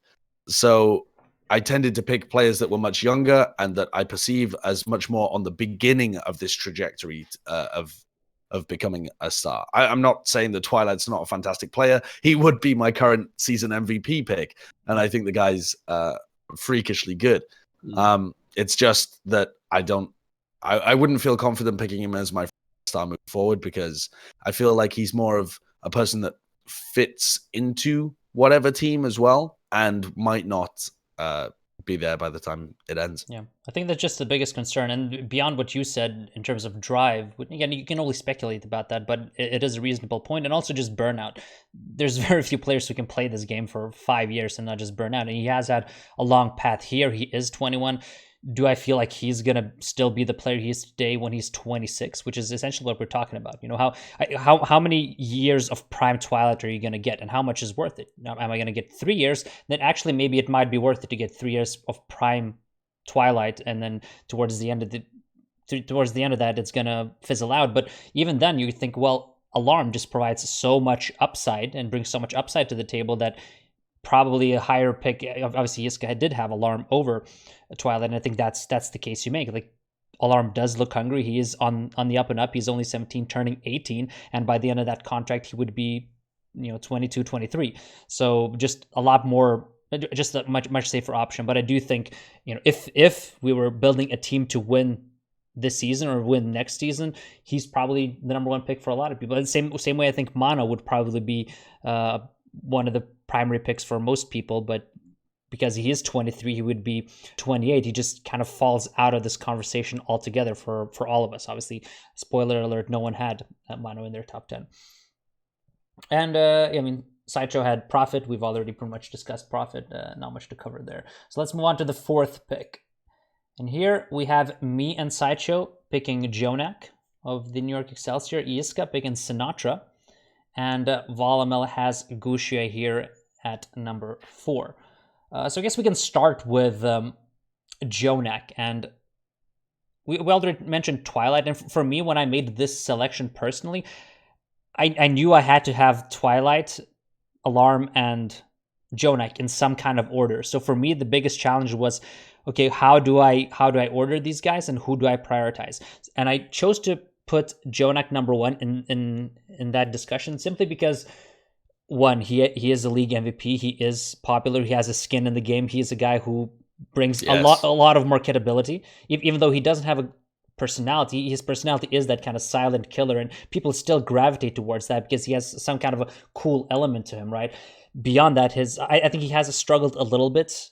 For him. I don't think he has been as impactful as he was last year. Obviously, the meta is different. We're heading into 2-2 as well. He is exceptional on Ana. He is exceptional on Zen. And I don't think there's any player who has that kind of body of work, who has proven himself that much, who's a stage champion, who is a league MVP, and is still only 19. There's still half a year before he even turns 20. So I still think there's upside. There's still something to unlock for Jonak, and what to the point that Yiska mentioned in terms of being able to attract talent, he is. Granted, Yiska mentioned that Alarm might be even ahead of Jonak in that discussion, but I do feel like Jonak is a player who everyone wants to play with. You can see him terrorizing solo queue in these brutal 3 stacks with some of the best Korean players. So I do feel like he's going to help me attract talent as well. Sideshow, you obviously agree with me on yes. Yes, I agree with all of that, and I would also say that he is a player that defines a style of a team. You can play around Jonak and set your style that way, and also that I think he tends to get overlooked a little, even in this year's MVP discussion, because of the fact that he won last year and was so dominant with his Zenyatta. His Ana this year has been outrageous. His Ana is just statistically across the board the best Ana. He pumps out ridiculous amounts of of work on both his healing, his bio nades are fantastic. He's actually so smart with how he plays and syncs up. When they were playing the Sombra Goats kind of style, I was watching a bunch of VODs where Sabiobi would be harassing someone in the back, and suddenly Jonak kills the guy that he's harassing. Nobody else in the world is looking at those players apart from Jonak and Sabiobi, and Jonak's just getting picks in the backline as like Anna by throwing like Kobe bio nades and stuff. And the guy's a freak. And I think that the only downside I can find with Jonak is that some of his transcendence usage in high pressure scenarios has gone very weird this year. Very, very strange. And I don't know what the reason for that is, whether that's him crumbling or because normally he was such a big playoff player as well. He would actually step up in those scenarios. But this year he's been a bit weird. I don't know whether that's the team panicking or whether it's him or something like that. But either way, I think that this guy is certainly somebody that's on the beginning of their trajectory of being good, and he's already so good. And he's had 2 seasons at the top, playing in one of the most dominant teams of all time, and he's looking outrageous still. Yeah, I mean, to add to that point, I do definitely really like that's the only negative thing I can find about him is the fact that his transcendence usage has been very questionable. It's also a little bit different, and why I feel more comfortable picking him going into a 2-2 meta, because if he is playing Zen, it's completely different in terms of how you use transcendence, because in the GOATS meta it's kind of there's so many more factors, right? You usually want to save it for gravitons, but there might be times where if you don't use your transcendence, your team has taken too much damage. If you don't use it, your team is going to lose the fight anyway, and then you end up sort of in the middle ground where you don't know if you're going to pull the trigger. Very difficult to use it against Sombras. Obviously, Sombra probably is going to be in the meta heading into next stage or into a 2-2 meta anyway. But a lot more factors to consider, I think, than in general 2-2 dive meta, where it's I think a little bit easier to utilize the transcendence. And another point in favor of Jonak, I think, is everything I've heard about him is that he is just a robot that doesn't care about anything else except for Overwatch. And to me, that's reassuring in terms of the discussion we had about drive. I don't think he lacks any drive. I think he lives and breathes Overwatch, and everything we've seen kind of backs that up because of how good he was. Volamel and Yiska, any thoughts on Jonak and having him at top 4? My only problem being not yet displayed an ability to play on a hybrid roster. And I think, okay, I don't want to presume too much into other people's cultures, but it seems to me empirically that Koreans have a little bit of a bigger problem integrating into other systems than for instance, Chinese players would have across esports history. So there's certainly like that doesn't necessarily have to have any sway on Jonak. That's just the information I have available on him. So yeah, that's the one thing. I mean, also, of course, we didn't include buyout clauses here, right? In anything like that, but he would be the most expensive on this list. Yeah. Certainly, in the cost benefit analysis, we would have evaluated this differently. But for the purpose of the exercise, we're not thinking about how much money are we going to play. It's just kind of who's the most valuable, and But I mean, the buyout clause kind of backs that up. Yeah, most definitely. No, I don't fundamentally disagree with anything that was said. I do think it's a great point though, because in terms of him not, I think you almost have to build a full Korean roster around him. Maybe he would fit in a mixed roster. Who knows? But certainly with Alarm, you do have the proof is in the pudding. He has excelled in a mixed roster. So, Volamel, any thoughts? Not too much to add other than, obviously repeating what's been said. Incredibly talented player, very flexible. The only reason why he's not higher on my list is because I already had Twilight, and I feel like he's the safer pick. I have my questions about Jonak. Obviously, when we have seen him struggle, it's been with the decision making under pressure. For me, it's always been, late into a series, their backs are against the wall, things start to look a little wonky. Especially with his transcendence usage, but at the end of the day, he still is one of those just hyper specific players that you can put him on this role, even if it's not meta. and just be incredibly dominant and build a style around. So that's why I still value him very, very highly, even though he's, a bit farther down on my list. Still incredibly talented, and if Zen ends up being meta, then he's just going to be one of the best, obviously. So still incredibly good, but I it was more of a question of who do I value more, Twilight or Jonak, and I just went with Twilight. I guess that is one addition I would make. If someone was to put a gun to my head and say, okay, here's a 4v5 situation for your life. Your team is down with 4 players. The opponent has 5 players. You can either choose Jonak or Alarm in that situation. I'm not thinking twice about who has the bigger clutch factor in that situation, and Alarm takes that every time. Granted, I do think Jonak is extremely clutch. I think he has saved New York Excelsior in a lot of scenarios. Much in the same ways, yeah. Yeah. So, Gushia, we've already discussed at length Volamel's 4th pick.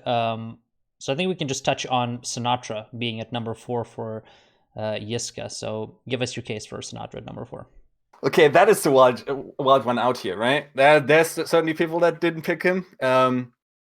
So Sinatra, to me, I was honestly very much concerned after the first season. Like, it wasn't really that he established himself as an elite tracer. I honestly thought his career was probably going nowhere at this point. Like, he was probably, Striker was signed on, that was it.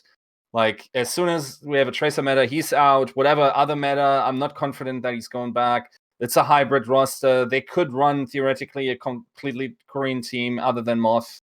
And then, I would say, it is predominantly Sinatra's quality that kept this roster from being a primarily Korean roster this season. Sinatra is an MVP candidate in my books. His ability to, I think, the last season and then also the preseason humbled him a lot, where he realized, okay, I got to do something so I can maintain my career here. And he did so impressively. Like, we talked about it before the episode, that there was some transitional property between Zarya and Tracer. I don't think that actually holds up that much anymore in Overwatch as we know it nowadays. Now it's a role. It's not a mad fragging role that Sinatra was known for, where he goes on the flank and just kills people in spawn. It's a role where you need to be entwined or in tune with your team's synergies and strategies and tactics, and he impressively did so. So for me, as a player, he matured a lot. His improvement over the season was impressive to me. And he's also very young, turned 18 mid of last season. So yeah, definitely that was a reason. Also, like, let's be honest, he's one of the best Western players. I want to make sure I get Western players because I want to actualize my idea that the hybrid roster is the best approach to go with, and that for me starts with Sinatra. Yeah, I mean, you'll go on, Sideshow. Yeah, I was just going to say, I think I agree with the Sinatra pick. I just think it's a little too high up. I've got Sinatra on my list. I just think it's a little too high because I don't think so. Let me start with the positives for why I agree with you. I think that underneath the coaching of Krusty, he has made the highest development out of any player we've ever seen in the Overwatch League and perhaps in Overwatch. He's gone from being somebody that was previously only known as a toxic little shitlord who was pretty good at like individual mechanics to being a leadership figure on a championship level team, playing a different role and being incredibly good at that role. A genuine MVP candidate. That's an extraordinary development, and he's very young. He's still only 19. My issue is entirely with his flexibility and his ability to actually play DPS heroes to an incredibly high level. I don't know if I would feel confident fielding him on much outside of Tracer in a DPS meta when he's even Tracer. He's on the San Francisco Shock with guys like Striker and Architect and Rascal.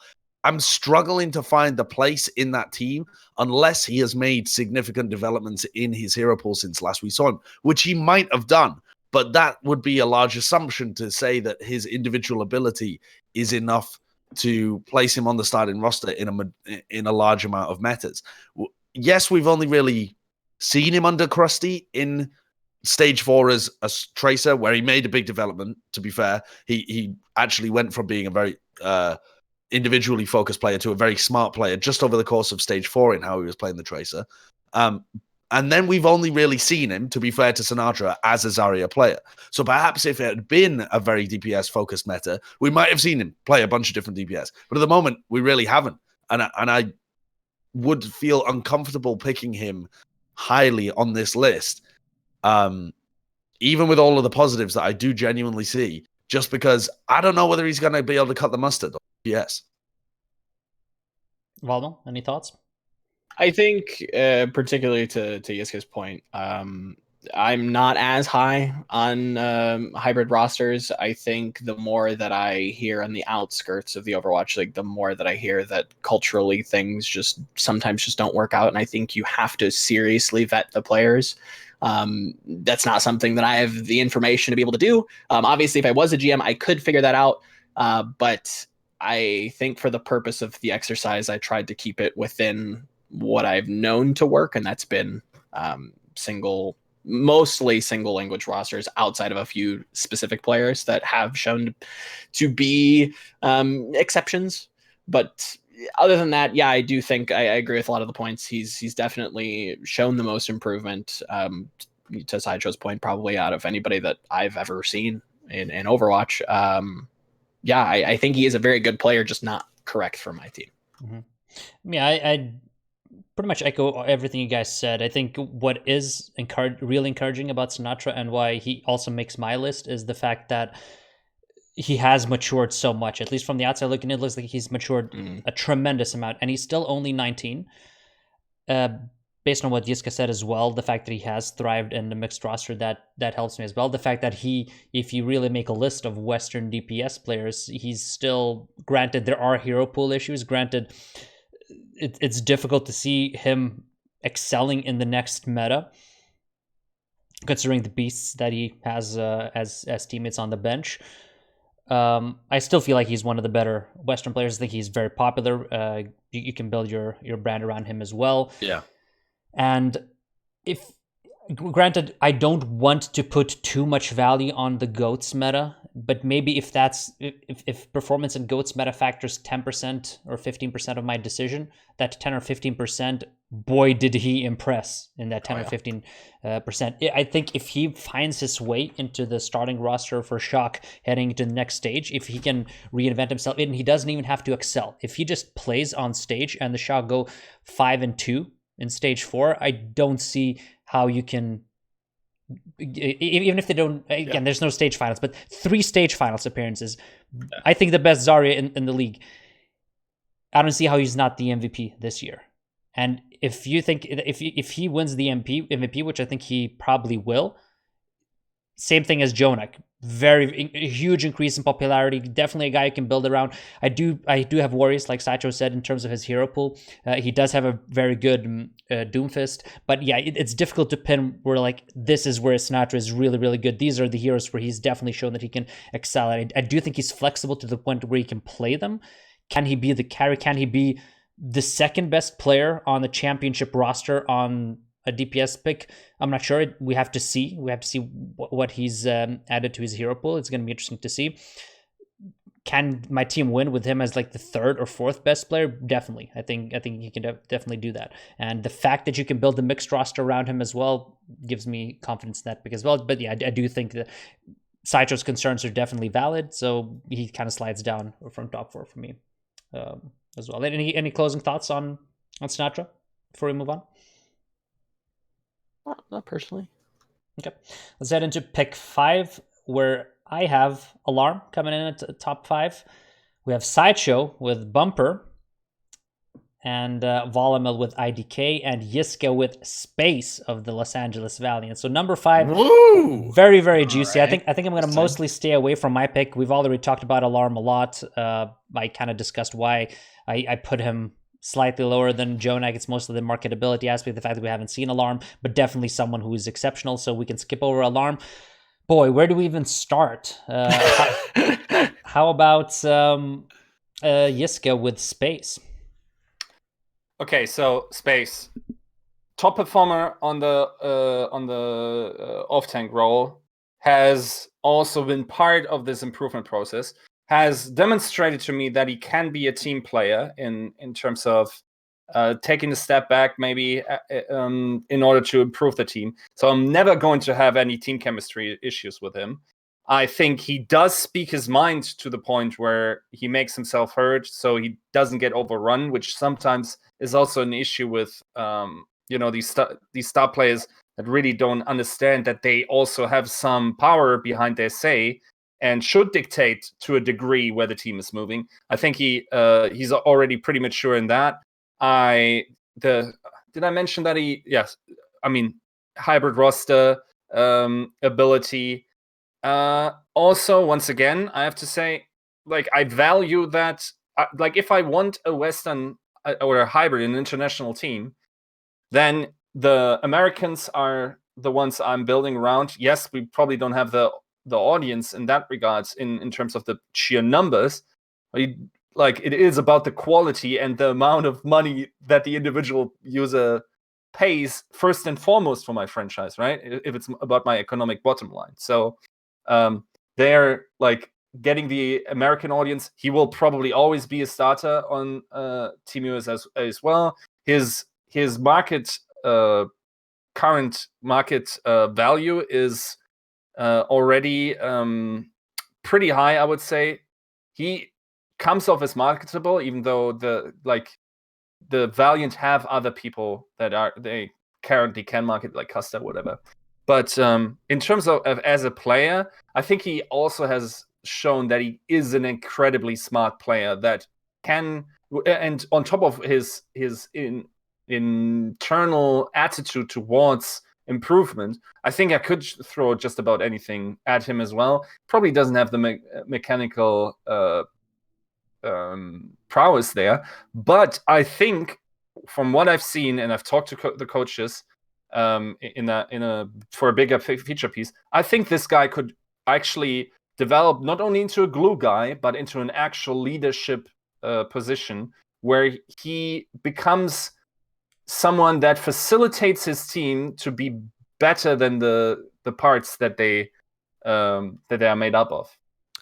I'm going to throw 3 words at you, Yiska, and I want you to defend them. Okay. Diva one trick.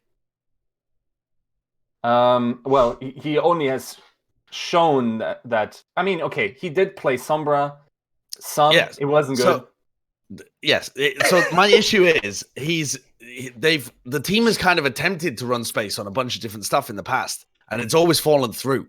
And I don't think we're in an era of Overwatch anymore where Diva is going to be played like a lock-in. In fact, I think it's actually going to go from one of the most hard-stuck roles in Overwatch to being one of the most unknowable roles in Overwatch. I don't have a single Diva player in my top 10. And if I did, Fury would be by far and away the number one that I would pick, because the guy's an absolute freak on a bunch of different roles, and his Diva's outrageously good as well. But even for Fury, I couldn't put him in the top 10 because I just don't know whether Diva is such a specialized role, and all of the Diva players we currently have basically only played Diva as their primary role for at least 2 years.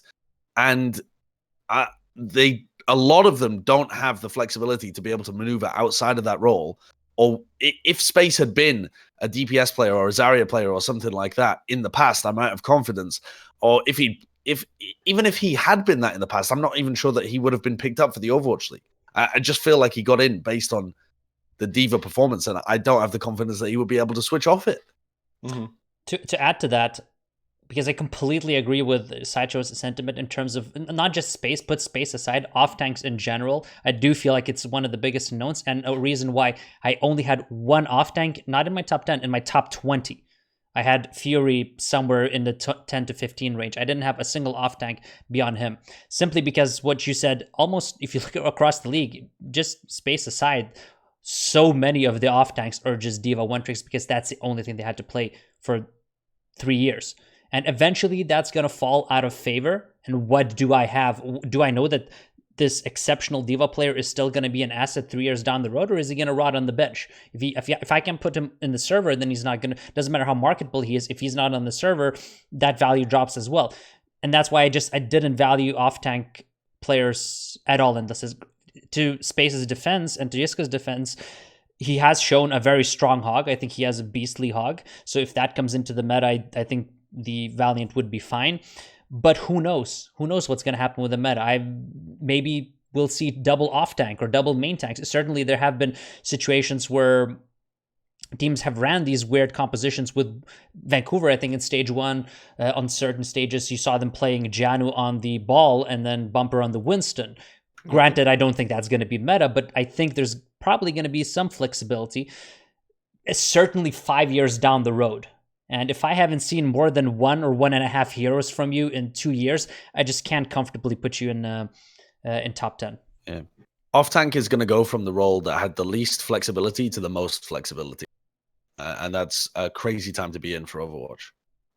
Maybe not most flexibility in terms of like DPS, sure. But like most varied, weird role, because the difference from Diva to Zarya to Hog is really quite large. And throw Wrecking Ball in there as well. And like, yeah, you've got a very deep hero pool, like in terms of the different skill sets required. Volamel, you were, I think, shaking your head when you saw the space pick. What are your thoughts? I understand the way that it was framed. I also need to figure out who is impersonating Yiska, because the arguments that he posed were not inclusive of what I assumed that he might argue for a player like Space.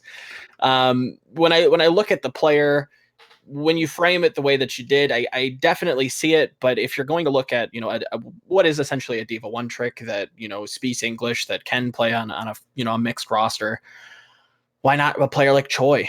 I can't not gravitate towards him. He checks all the boxes. I don't necessarily get a lot of the tertiary like World Cup stuff. I don't think that necessarily plays.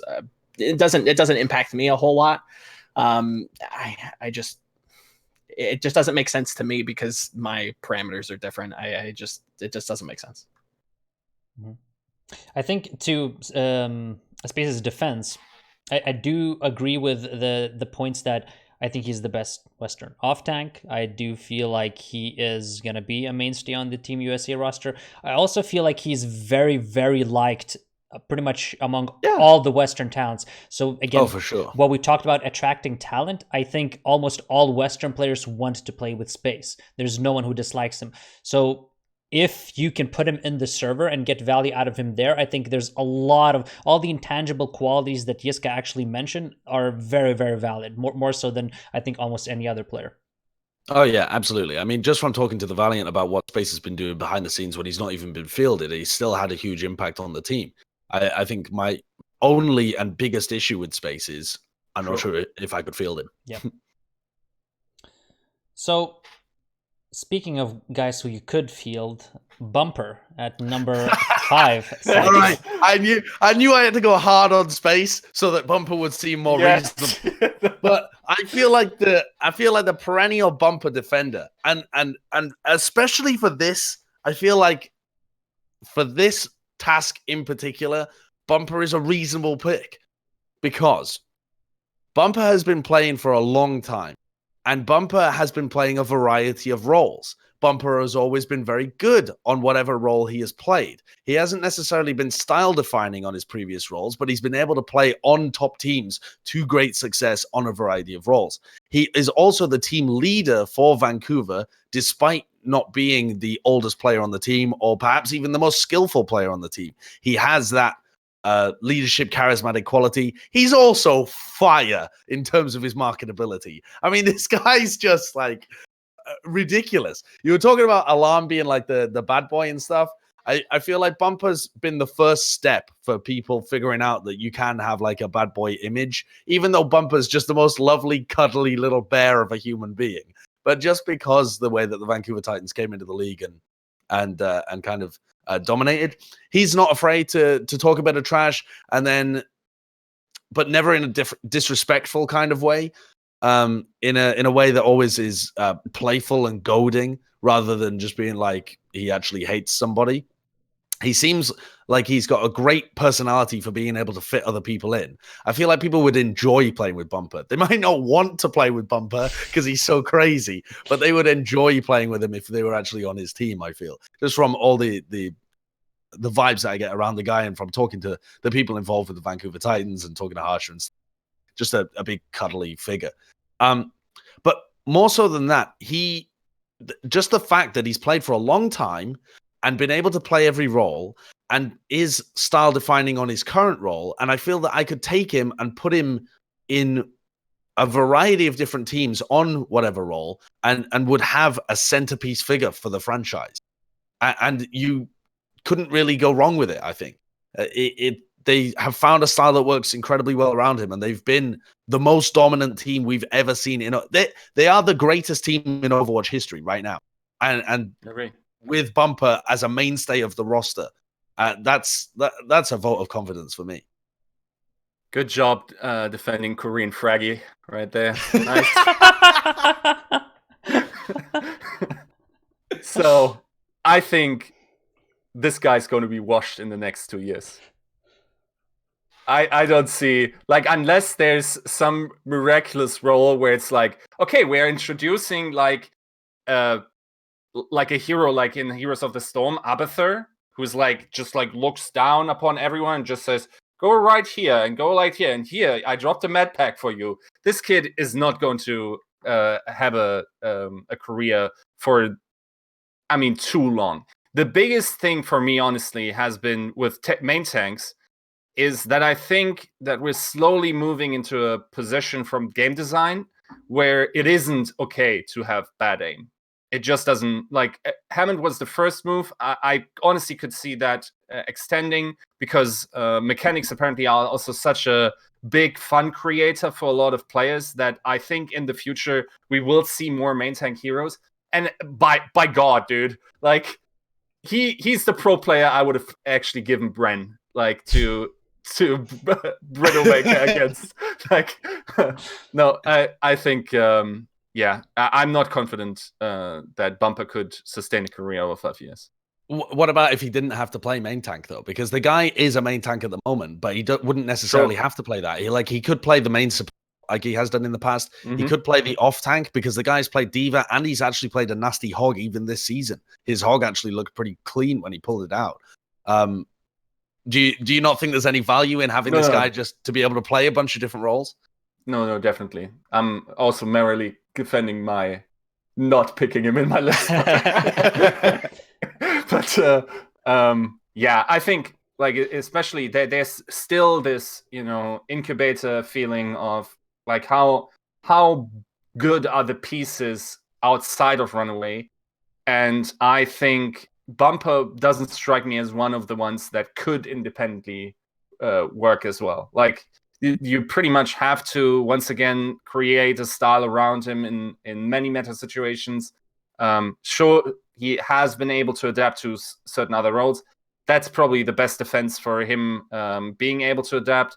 But, like, for me, Haxal, for instance, or Twilight seem to be the better pieces to put outside of that team's ecosystem or just like social circle, and for him to also still, like, maybe, like, he seems like he's the type of player that's just like, oh yeah, I'm hanging around with the buds.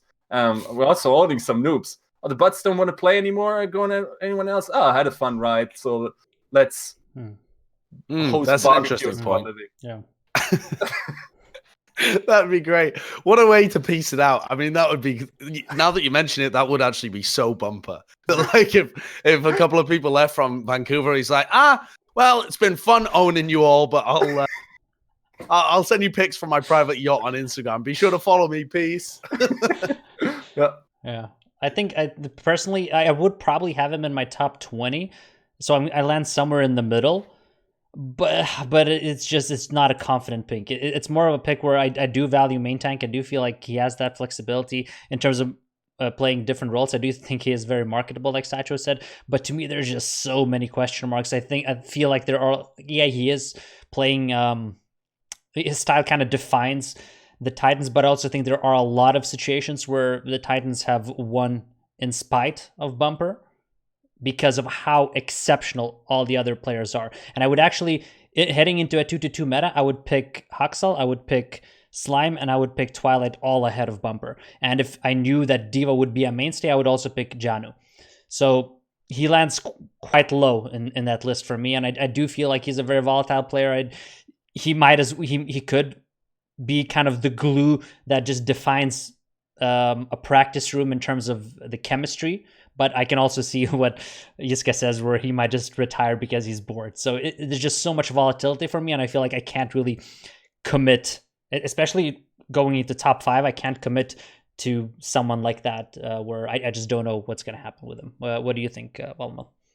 I genuinely don't know exactly how beneficial being able to be flexible on your roles is going to be with Overwatch, trending the way it is. I think if that is going to be your kind of argument, then I wonder if he can surpass people who have been playing that role for so long. I feel like he'd just be behind the 8-ball, and if you do keep him on main tank, like Mineral said, I just don't see him outside of being your kind of star player, almost like the guy that you have to build your team around to make it work. I just don't see it. I have my other, bizarre main tank pick that could possibly dictate a style, but we'll get to that when we get to it. Okay, so before we get to that, or we get closer to that, let's close with IDK at number 5. Very, very high, I think. Yeah, I wanted to kind of the thought process of the top 5 is I wanted to fill out the kind of starting 6 to a degree. Obviously, it's not how it panned out, just because I value certain players a little bit more, but it's a role that I still didn't have just yet. And I think that IDK has been a standout on Spark. He's been a standout on Afrika. He's been a standout on Lucky Future. I think this guy just doesn't go away. I would say that if I had to go back and reevaluate the pick, I wonder if the age thing, I think that's something that you guys thought about quite heavily. And I'm not even sure how old the guy is. He might 20. be one of those. He might want to be one of those players that might be burnt out because he's been grinding at this game for so long. It's a possibility. I think maybe he'd be a 2 to 3 year player, and sadly he's the only main support I have, but I still think he's incredibly talented. I think he can be a leader. I want to say that he probably has been a leader before. I can't really speak too highly to I don't know what I'm trying to say. Not too much highly. I don't know. I can't speak highly enough of him. There we go. That's what I meant to say. So I do have IDK in my top 20, but I have Slime ahead of him. Why IDK over Slime? It's probably just because of historical precedent. He's just been a player that I've personally not interacted with, but have followed a little bit closer than. But yeah, I mean, I could see Slime, I could see IDK. Either or for me personally. It wasn't even really even trade-off. Slime just doesn't really stick out, and now that you mention it, he probably should be there. The reason that I have IDK on my top 10, but he comes in at number 10. But the reason that I punted for IDK above Slime and people like that is that I know he can play a very good Mercy and Lucio, and I know that he's a team leadership figure. And caller for them, which I'm not sure what Slime's role on the team is exactly in terms of the leadership and communication structure. And he's also very marketable. I know that he only speaks Korean, and so that might not have got through to a bunch of Western fans, but IDK's a baller. He actually spits fire in interviews. He's a really good interview candidate. He just hasn't been built up that much as that kind of role, central figure for the team. But he's willing to trash talk. He knows a lot about the game. He's able to speak articulately and would be a good kind of centerpiece for the franchise in the way that I feel like Slime would just slide straight under the radar. And I'm not quite sure about what his role on the team is in terms of like leadership and stuff like that. So I would be willing to take a punt on IDK. Yes, we don't really know how it would go if it ends up being like a Zen Animeta or something like that.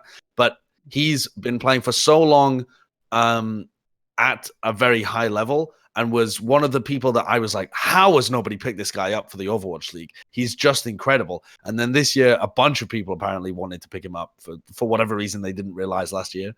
And and that extends throughout Mercy and Lucio. So I feel like you tell him Sideshow. Argue my point. Yeah. Thanks. Like, what I don't understand is, it's okay. Well, okay, maybe you don't buy into the. So if I was to put a main support in, which I didn't, for me, the only candidate, and I'm not sure if I would have even put him in the top 20, because I don't think main support is a very good role to pick to build your franchise on, because nobody cares about main supports for the most part. We had this glimpse of excitement about Jaxay. Who's that narrative now? Nobody cares. Yeah. So I think in general it's a very replaceable role, and I'm not sure. Like, but if I was to pick one, for me it would have been Moth, simply based on the information that I've gathered. Once again, my hybrid roster, he's able to just like have this or introduce the coach's ideas into the team. So IDK strikes me as a player inherently that also won't have 5 more years in the Overwatch League. Now that he's played, like, when did this guy start? Was it early 2017? Yeah. I don't know. I mean, that's the same. That's pretty similar for Moth, isn't it? I mean, he was around in 2017. Yeah, but he didn't not really really have a playing at a high level. breakout. Yeah. And I think that another thing to keep in mind with IDK though is that you have access to all of so the mixed roster idea is lovely, but just because somebody speaks English doesn't mean that you have access to the entirety of the Korean talent pool. True. Because there are a bunch of players on there that don't want to play mixed rosters or can't because of their language skills. Mm-hmm. So it's even arguable that going for a mixed roster would even net you a higher benefit than going for somebody that only speaks Korean. And I think IDK is actually playing on a mixed roster at the moment. Like, he has Gushui in the middle of his team in the Hangzhou Spark, and they've been forced to maneuver their communication structure. At the beginning of the year, they did say they were communicating in English. God knows what the hell they're communicating in at the moment. It can't be English. I just simply don't believe that team is communicating fully in English. But they are doing something that is combining the two and shows that they can work within some kind of weird communication system. So I wouldn't really rule IDK out of being in a mixed roster. And I think that it opens you up to more Korean stuff as well. Yeah. And while I don't necessarily, I don't necessarily agree with, and maybe it was my misunderstanding of the exercise, but I didn't, I felt like you need a main support, not only because it's the role that historically has been where your leadership guy tends to fall, but he's also a playmaker. Like, IDK on the Spark, at least in this meta and metas previously, has been a guy that can save you, can be very clutch. Just he's a solid player, solid role. I don't think the role is going anywhere, and maybe that's where a lot of my picks might differ. I maybe just have a different look at how the future of the game might unfold, but yeah, I think solid main support. Not a role that I would sink a ton of budget into, but I think IDK is a good shout. Yeah. Marketability, like Sideshow said. Yeah, I do like IDK. He is in my top 20. I had, again, Slime ahead of him. He's younger. Obviously, you can argue he has played Mercy, but he hasn't shown it on an Overwatch League stage that he can be exceptional at that. Moth, I really do like as well. The reason he doesn't make my top 20 in this exercise is because he's, I think, 22.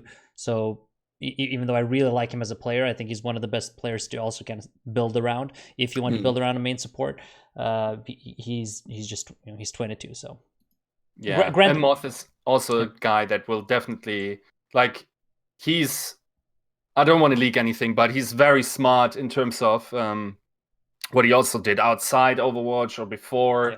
So he definitely has a life to go back to. It's not like he's now caught in this ecosystem where he has to become a coach or whatever. He could just go, like, if people remember in League of Legends, Snoopy, who now works for, I still think, Facebook, maybe? Something like that, yeah. Like, who could transition easily into a business career or whatever afterwards. But is that a good thing? Most of the time you want players that are just kind of lifers. If that's who you're going to build for 5 years, you don't want somebody that has a plan B, right? Yeah, that's what I'm saying, why I couldn't justify Fair enough. Yeah. Okay, fair point. Okay, let's move on to pick 6.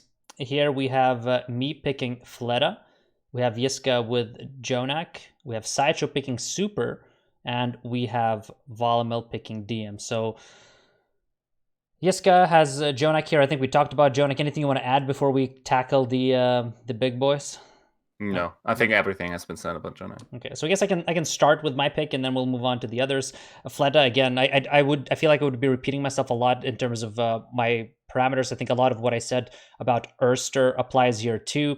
The reason I have him a little bit behind Erster is the fact that he is essentially right around a year older, but I still feel like kind of the arguments that we had against Erster don't apply to Fleta, because we have seen him both carry kids back in Korea for the longest period of time, and we've also seen him excel in the Overwatch League. He is a hybrid. He has shown an exceptional Widowmaker. He has shown prowess on the projectiles. He can fill pretty much all roles. He does fall a little bit in terms of he wasn't a mainstay, or he didn't feel like he was as impactful in the GOATS meta, but he you were moving players in and out with Soul. It's difficult to say, was it performance based, was it system based, what is it what does it rely on? But I don't feel like he was as good as Erster regardless in that regard. So, but I do think he's a very safe pick in terms of filling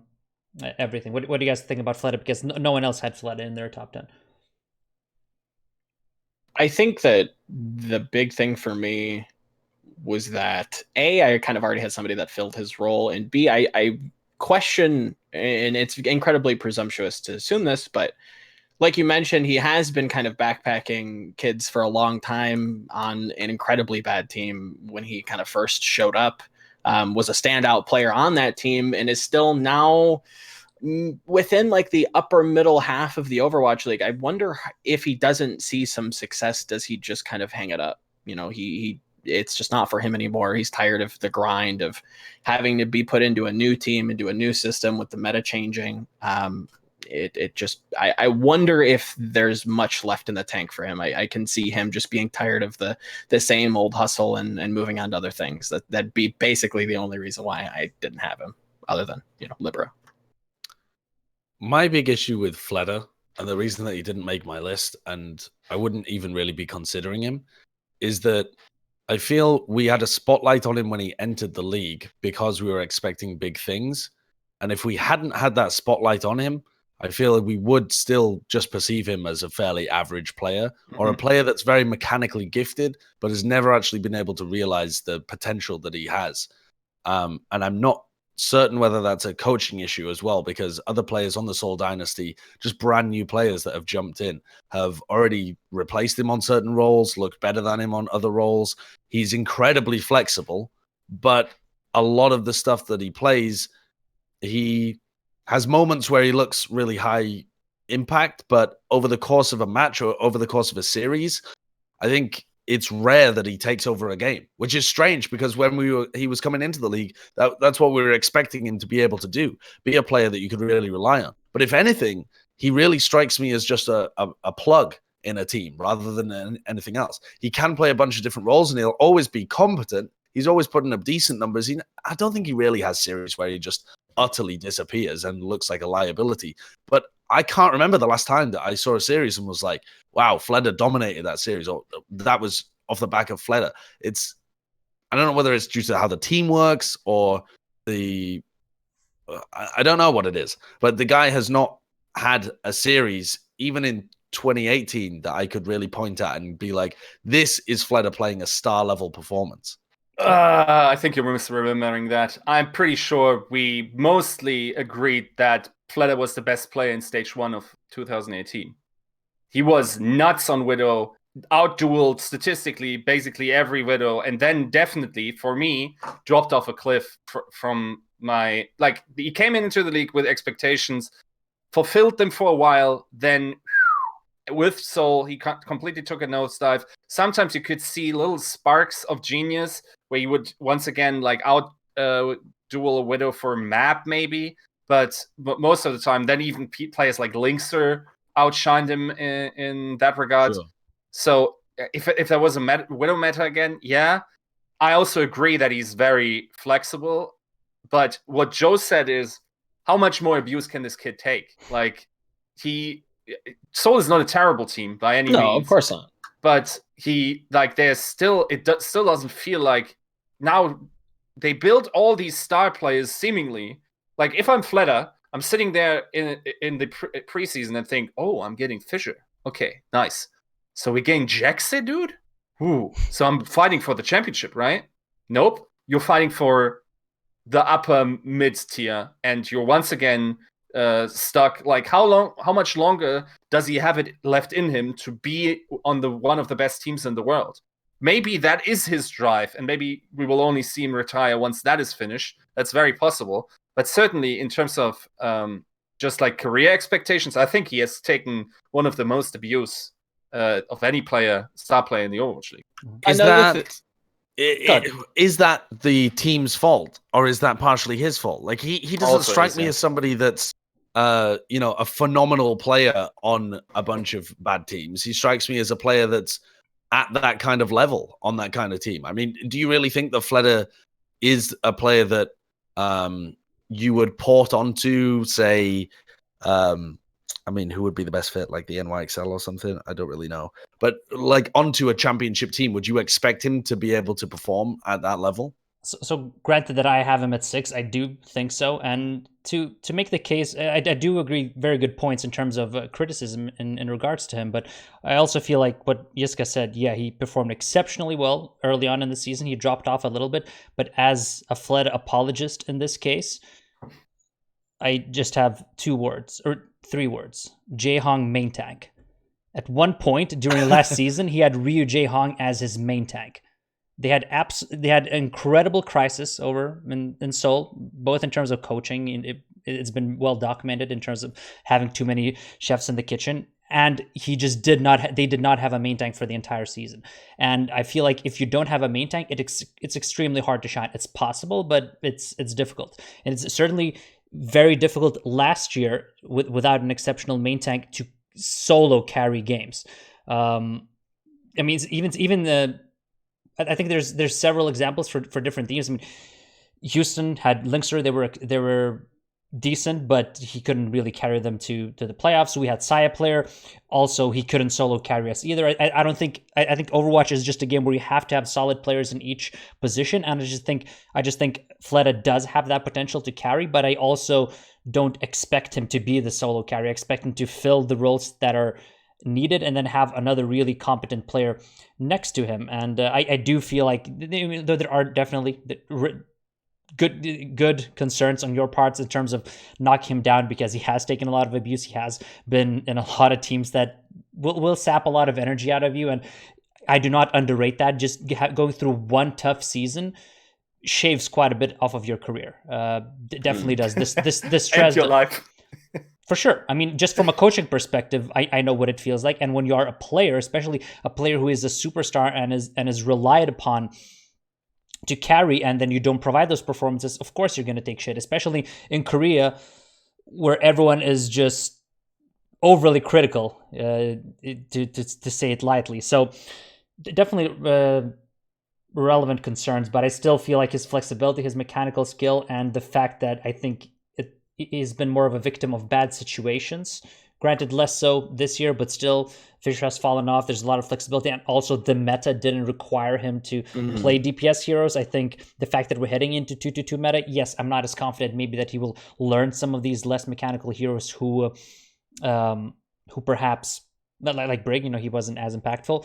But I feel like at least in the next 1 or 2 or 3 years, I'm going to get a beast of a player at number 6. So that's I agree with you, and to kind of defend him for a second, I always wonder what Seoul was doing with Fleta. I still don't know that they have a good idea of what they want to do with him. I think he's going to be another victim of a kind of a situation with now Munchkin departing the team. I feel like he's going to have to kind of fill. If there's going to be a hit scan presence in the next metagame, he's probably going to be the one to fill it, and I think he can fill it well. But it's never necessarily been a strong suit in my eyes of his. Like, his Widowmaker is good. Comparatively, I question if it's better than somebody like DMs or Carpe's. Or it's not. That's the question. I've always looked at him as a projectile. I've always looked at him as far as his best hero, and then they get Illicit, a very, very talented Pharah player, from an amateur team in Korea. So it's always weird to me what they want to do with him. Hopefully now they kind of have him set in a role. This is what you're going to do. This is what you're going to practice. We're not going to pull you this every which way. This is your role on the team. Now you can actually succeed. We might be able to see that within stage 4. Yeah. Okay. Well, I think we've talked enough about Flood. I think the biggest thing is just for me. Yeah, I agree. Like DM is a better winner. There's a lot of players who are better at different heroes that he plays. I just think that he kind of. I feel confident that in a 2-2 meta, I'm going to be able to field him regardless, and he's going to be able to adapt. Now let's move on to Sideshow, who has Super at number 6. So give us the case for Super at number 6. Well, I've already made the case for Bumper, so here goes Super as well. So I rate main tanks. I think the main tank is an incredibly important role to have. But the reason that, and also, I mean, if you want a franchise star, then you honestly couldn't probably pick a more popular and marketable person than Super is. I think that probably goes without saying. The issues are going to come with defending his ability to perform over the next 5 years, I would imagine. But the guy's very young and incredibly hungry. I mean, if you wanted a young, hungry guy that's seeking to improve and establish his place and will not be looking to retire in the next 5 years, I couldn't think of a better example than Super. I mean, whenever I talk to him, he's got his brain 100% focused on being the best player that he can be and just consuming Overwatch and thinking about it at all times. I also think that he's made rapid development in the same kind of vein as Sinatra has, and has been utterly crucial this year in the San Francisco Shock's success. Not only has his Reinhardt stepped up to the point where he was playing it at the best out of any of the Ryans at the end of stage 2, and potentially throughout stage 3 as well. He has made vast improvements on his Winston as well compared to last season, where it looked fairly mediocre for him, or perhaps even worse than mediocre. It's now looking like a pretty solid pick for him.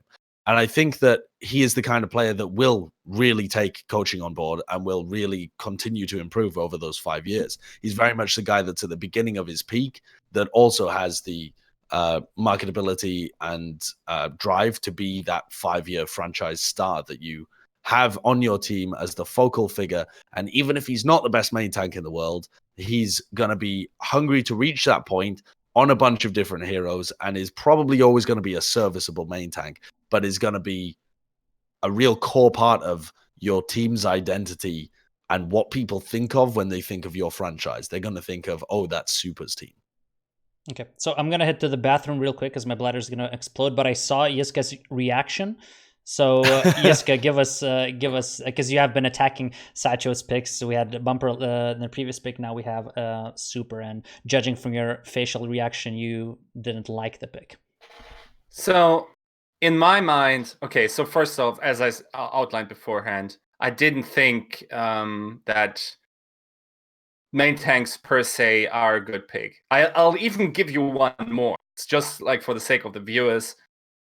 Interestingly, someone told me last season that Super, for some ungodly reason, I don't know why they would play that in scrims, but was actually Sig Farah.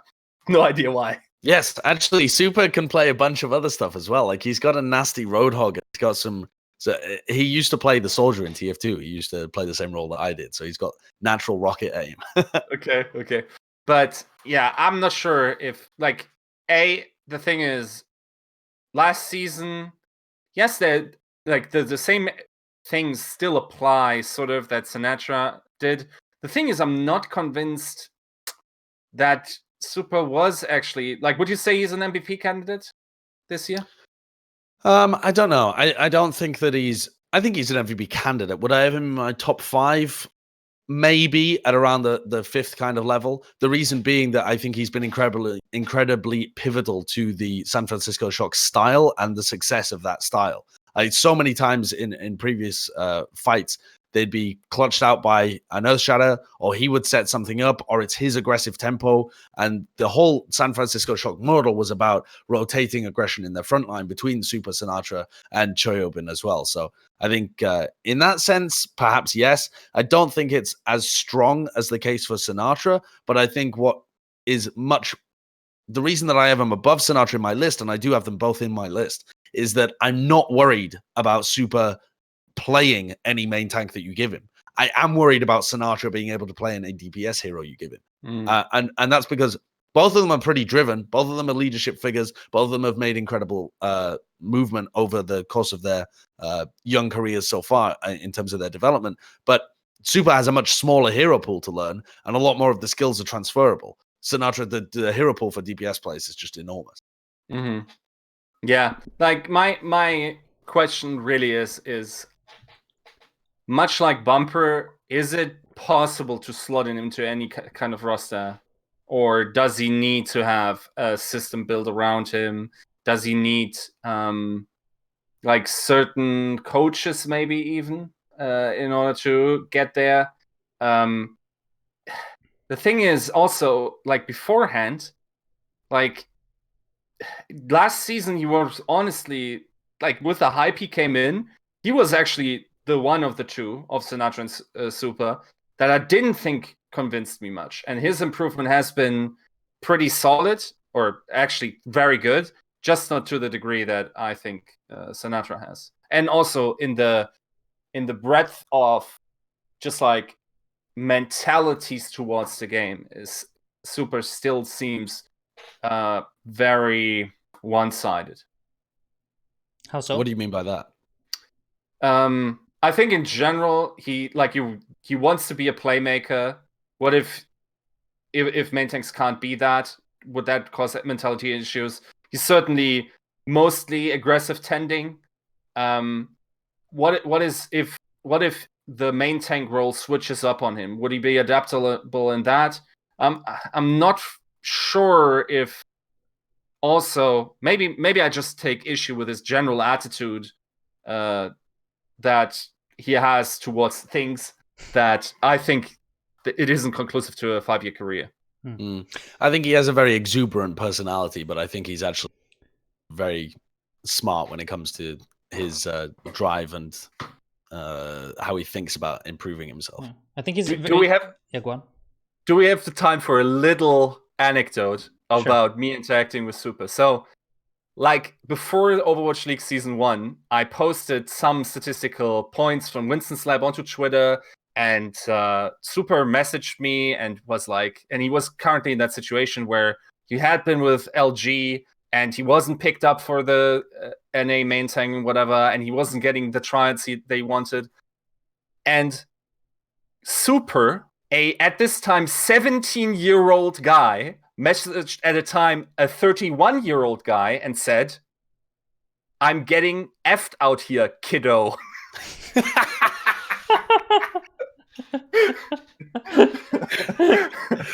He's so funny. He's so funny. You can make any marketing around him. Yeah. No, he is. If he's not the most popular player in the world by the end of this year, it's something's gone wrong. I mean, he is very expressive. I think he's very marketable. I think he has been probably the best Reinhardt this year. I do have question marks regarding his flexibility. I want to see him on a Winston. I want to see, can he be, a top 3 or top 4 Winston in the league, or a top 5 Winston in the league. Definite question marks in terms of that and other main tanks, I think. But I do feel, I do, even though he's like very expressive and he's very out there, he does strike me like someone who people would like to play with as well. It does seem like he is fun to play with, and he is a good teammate at least. And he is young for sure. He's 19 and he has had an upwards trend. So any player who has improved and has grown over time, especially done a significant jump since last year, that's definitely encouraging. Any closing thoughts on Super Volamel? And if not, you can go ahead and make the case for DM.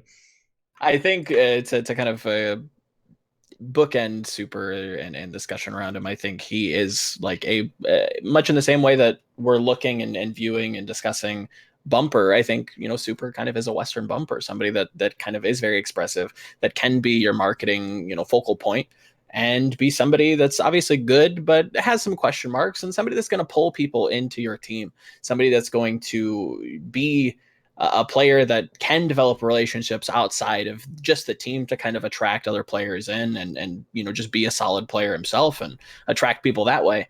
But generally just a fun-loving kind of guy that you kind of want on your team to kind of lighten the mood in such a serious environment. DM, sick player, pops off. Talk about focal points. When we look at Fleta in season 1 and how quickly people were attracted to his story and how dominant, well, not dominant, but how good he was at Widowmaker, I think DM is going to surpass that quite quickly with the way that he's been playing as of late. Somebody that you can just, in a way, I think you could view him like a player like Pine that is a little bit more consistent, that isn't just so, crazy off the wall. He might not have the same flash that Pine does, but is consistently dominating people that we established as being the best. Now DM comes in from China and Pacific and lower tiers in Korea and showing them that, no, I'm the best. You should be paying attention to me. And that's somebody that you could put all kinds of cameras around and people, I think, would eat that up.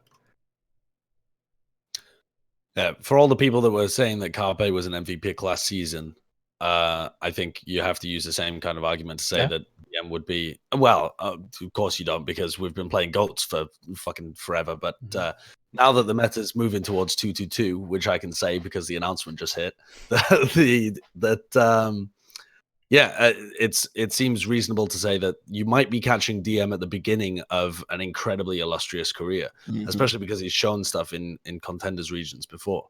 I think the only downside that I could see to DM is the same thing that Mineral was saying, in that I'm not a big fan of picking up hit scan specialists because they tend not to have the same level of flexibility, and because the skill set required to play those hit scan heroes isn't as applicable to the wider range of other heroes. Having said that, if I was to pick a hit scan player at the moment, it would 100% be DM. I wouldn't pick up your Carpes or your, God, who else is even in the league in that conversation? There aren't that many set hit scan specialists anymore, actually. There aren't many players who can play Widow and Tracer, actually, which is pretty insane. But there aren't many. Even SBB, you saw. There's only a handful. So yeah, I mean, DM would be my pick. I just don't have him on this list because I tend not to favor the hit scan players. Yeah, I'm in the same boat, but I do think that he is so insane, and the fact that I do think this is the start of something special, especially heading into DPS meta. I do have him in my top 15, even though I'm completely against picking players who don't have that in their skill set. But the fact that he does play Tracer as well gives me a little bit of encouragement. I do feel like he's probably the best Widow in the world. Maybe Happy has something to say about that, but also Happy's Tracer I don't think is probably on the same level either. So as a package hit scan player, I think he's pretty much as good as it gets. Any thoughts on that, Yiska? No, I'm not mad at that. I had him in one of my initial drafts as well. And I think especially as we go down the list, there are many edge cases where I don't like there's just minor points where it's like I caution a little bit against this recency bias of DM. Yeah. But other than that, I don't have an issue with that. Okay. I would say as well that you don't even have to be that worried. The guy's just been pounding in contenders for so long and has come in and pounded in the Overwatch League, so I wouldn't even be as worried about that. Yeah. Okay, let's move on to number 7. Here I have Twilight. Yiska has Haxal. Sideshow has Alarm. And Volamel has the Giga Chad himself, Amon. I think most of the guys... Amon! Oh, God, okay. Wow, all right. I don't think we have to talk about the bullshit that we're about to encounter. So, just for our podcast listeners, Yiska just pulled out an umbrella and shoved it into a camera. I almost got that bullshit all over my nicely ironed shirt right here. Come on, guy. Come on. Give it to us. Yeah. How can you... I mean, okay, so let me hear your criticisms first. I'm interested in why you think he's not a person that, A, you could market behind. B, literally never played Winston. Sure, true, but main tank. Again, never played Winston. Main tank. Yes, but they've still found success even despite that fact. Not massive success. I can't argue that point, but they still have found a way to win with a player that kind of is hyper specific. I think that you want those type of players to build, especially starting a franchise. You want those players that are going to be very, very sexy, that this guy's different. Why is he different? You dive into that. You explain how the style around that player works. Is it specifically him? Is it the coach? Hard to tell, but I think it speaks a lot that he wasn't even supposed to be the main tank, has come in, found massive, again, not massive success, but success within the framework. An exciting player, very, very fun to watch. How could you not, right?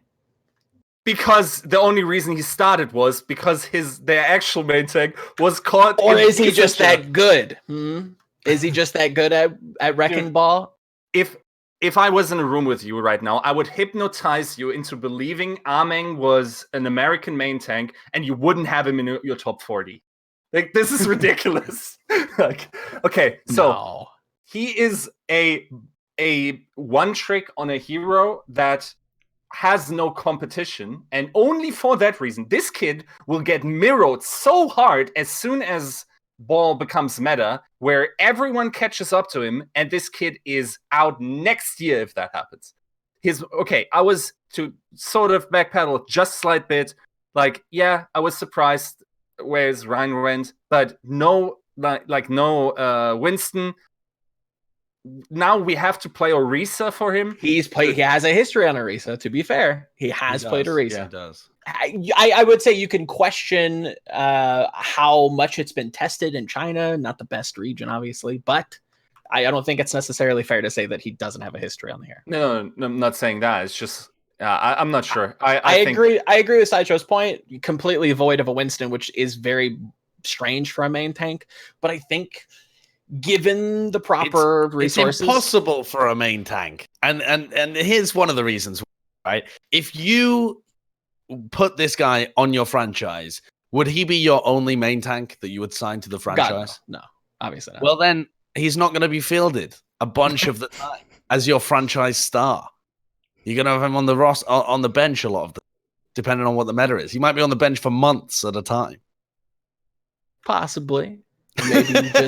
Maybe you just put him in. I don't know. I think he is still very flexible. He is role flexible, which I have criticized before.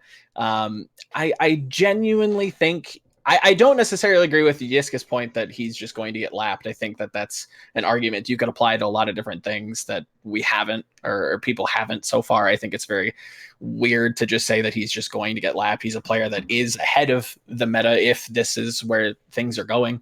I think he's a player that's, again, hyper specific, that you can build a roster around to facilitate his very strange hero pool.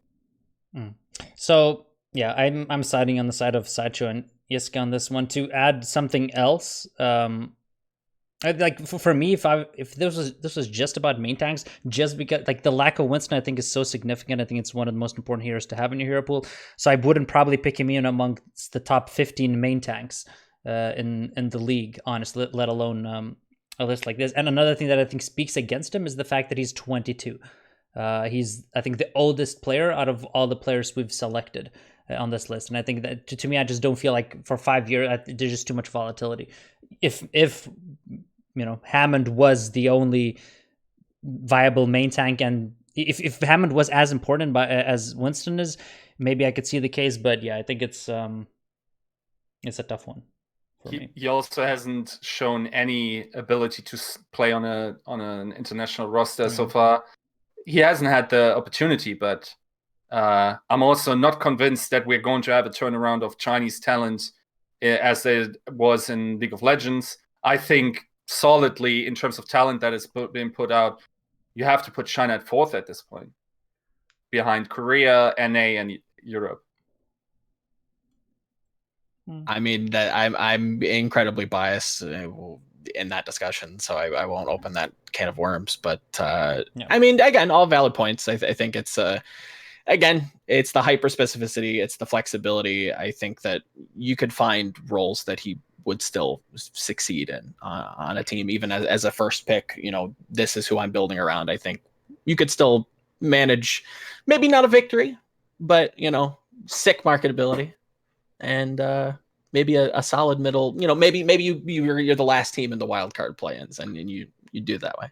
Interestingly, he's not even that popular in China. I was surprised when I heard this, but he's really like a very unknown figure in China, and he's an incredibly quiet, polite individual as well. It's actually been quite difficult to market around him this year for us on the desk and stuff as well, because he had this fever around him after they slapped the Vancouver Titans that time, and then it was impossible to build anything on because the guy is hyper polite. Who is the best? Who is the best wrecking ball in the league? It's me, right? Like it's two-word answers. Not very spicy. Definitely not bumper level in terms of his post-game interviews. The rest of the guys we've already touched on. I think we've also made cases why we rank them over other guys. Again, Alarm, Twilight, and Hoxel coming in for the rest of us. So let's move on to number 8. Here's where I have Hoxel, a little bit lower down. Again, already covered. Sideshow has Sinatra. Again, we already talked about it, why Sideshow pushed him a little lower. So the 2 new picks are Janu and Decay. Janu on the side of Volamel and Decay on the side of Sideshow. Yiska. So Yiska, give us the case for Decay. So I think there is a great Korean flex support bloodline that a Prophet would go in, a Liberal would go in, a Fleder used to go in. I think the new prodigy in that regard is Decay, and it's sad that the general problems that the Gladiators have had overshadowed what actually I consider still to be a very good season. I think in another world where they come together and Decay can be their star player, I'm not saying his performance this season was MVP level. I think if they was put in a position to be MVP level, he could have had. He's generally like very flexible in the types of characters or heroes we've seen from him over the years. He's been doing it for a while, starting like in the Apex days. He was already like a player that we look forward to. Yeah. And in general, like, yes, it's probably like, once again, we're down to the lower ranks, but I think this kid is the future. I'm pretty sure, like, if we're valuing, or if you're someone who valued flex DPS or flexible tech DPS, no matter if it's primarily hitscan or flex DPS, then you probably would have to at least consider Decay. I certainly considered Decay and almost had him in my top 10 at a reasonable position, actually, but convinced myself off of that pick because I agree with your point that he does seem almost like the second coming of Prophet. It's rare that you see a player to be able to have Tracer and Genji to a very high level. He was very competent in contenders. He comes in, and honestly, he's been a top 5 Zarya throughout this league while he's been playing. It's been very good for him. My issue is that we just didn't see that DPS play and DPS flexibility get tested in the Overwatch League. And it's an unfortunate circumstance that was the case, but it leads me to have a little bit of doubt about whether or not that potential will actually be realized. Because he was already pretty competent on Zarya when he came into the league. It's weird how this narrative developed that he couldn't play it, but it was like a new thing for him. But because he was playing that in not Apex, it must have been Contenders before he arrived there. But he was already one of the better Zaryas in that role before he moved over, and he'd been playing that role for a long time. So the fact that he is a good Zarya doesn't really speak to me to be that much of him learning a new role, as much as he had a lot of experience playing that role and he knew it was the meta and it was kind of his role, his niche that he fit into and was good at it. And it's not his fault, but I haven't seen the breadth of heroes and that level of competency in the Overwatch League. I agree. We could have had a year where if it had been 2018 when he'd come into the league, we might be talking about him as one of the greatest young players, but I just don't know because we haven't had the opportunity to see it. Mm-hmm. I mean, so I managed to convince my way out. Yeah, I mean, I'm pretty high on Decay as well. I do agree with your points, Sideshow, but for the same reason, I feel like I valued Fleta in terms of his flexibility and the fact that he even though I mean Decay is even better in the he has perhaps a smaller hero pool than Fleta, but he does have that insane carry potential, sort of to the same way that Haxal does, maybe not on the Genji, but certainly I think on the Trace and the other heroes. And I do think it's a viable argument, the fact that we haven't seen it there. But from what we have seen in Contenders, I don't think he's going to have any trouble being a huge impact player in the next meta. And also with the Zarya, it wasn't anything new. I think when Gladiators picked him up, they knew that was part of his arsenal, the fact that he would be one of the better Zaryas in the league. And certainly that panned out. I think as soon as he came of age, Gladiators transformed as a team.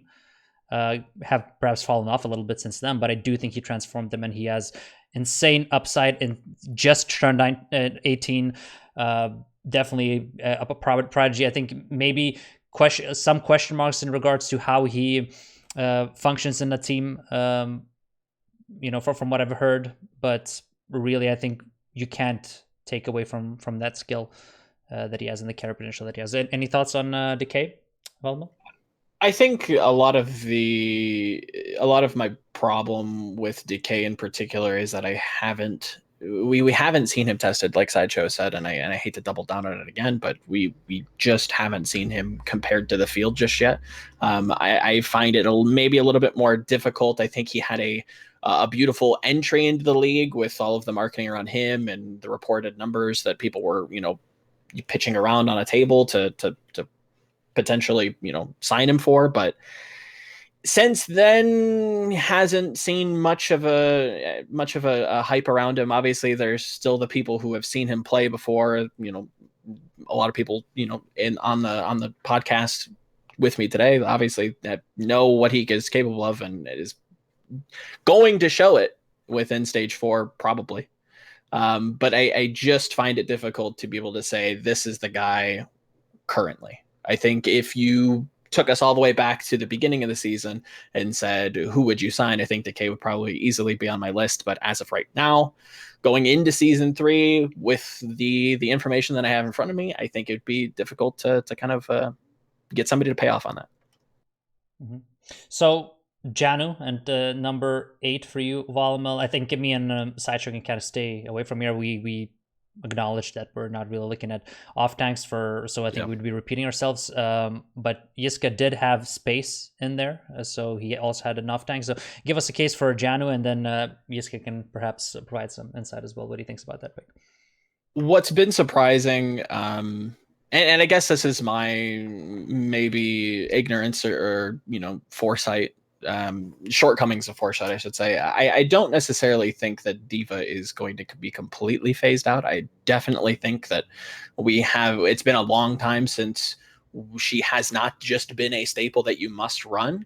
But I just feel like the power in being able to negate so many different abilities just doesn't dwindle. It just doesn't go away. I think that's just inherently good about the hero, and that's something that Janu does incredibly well.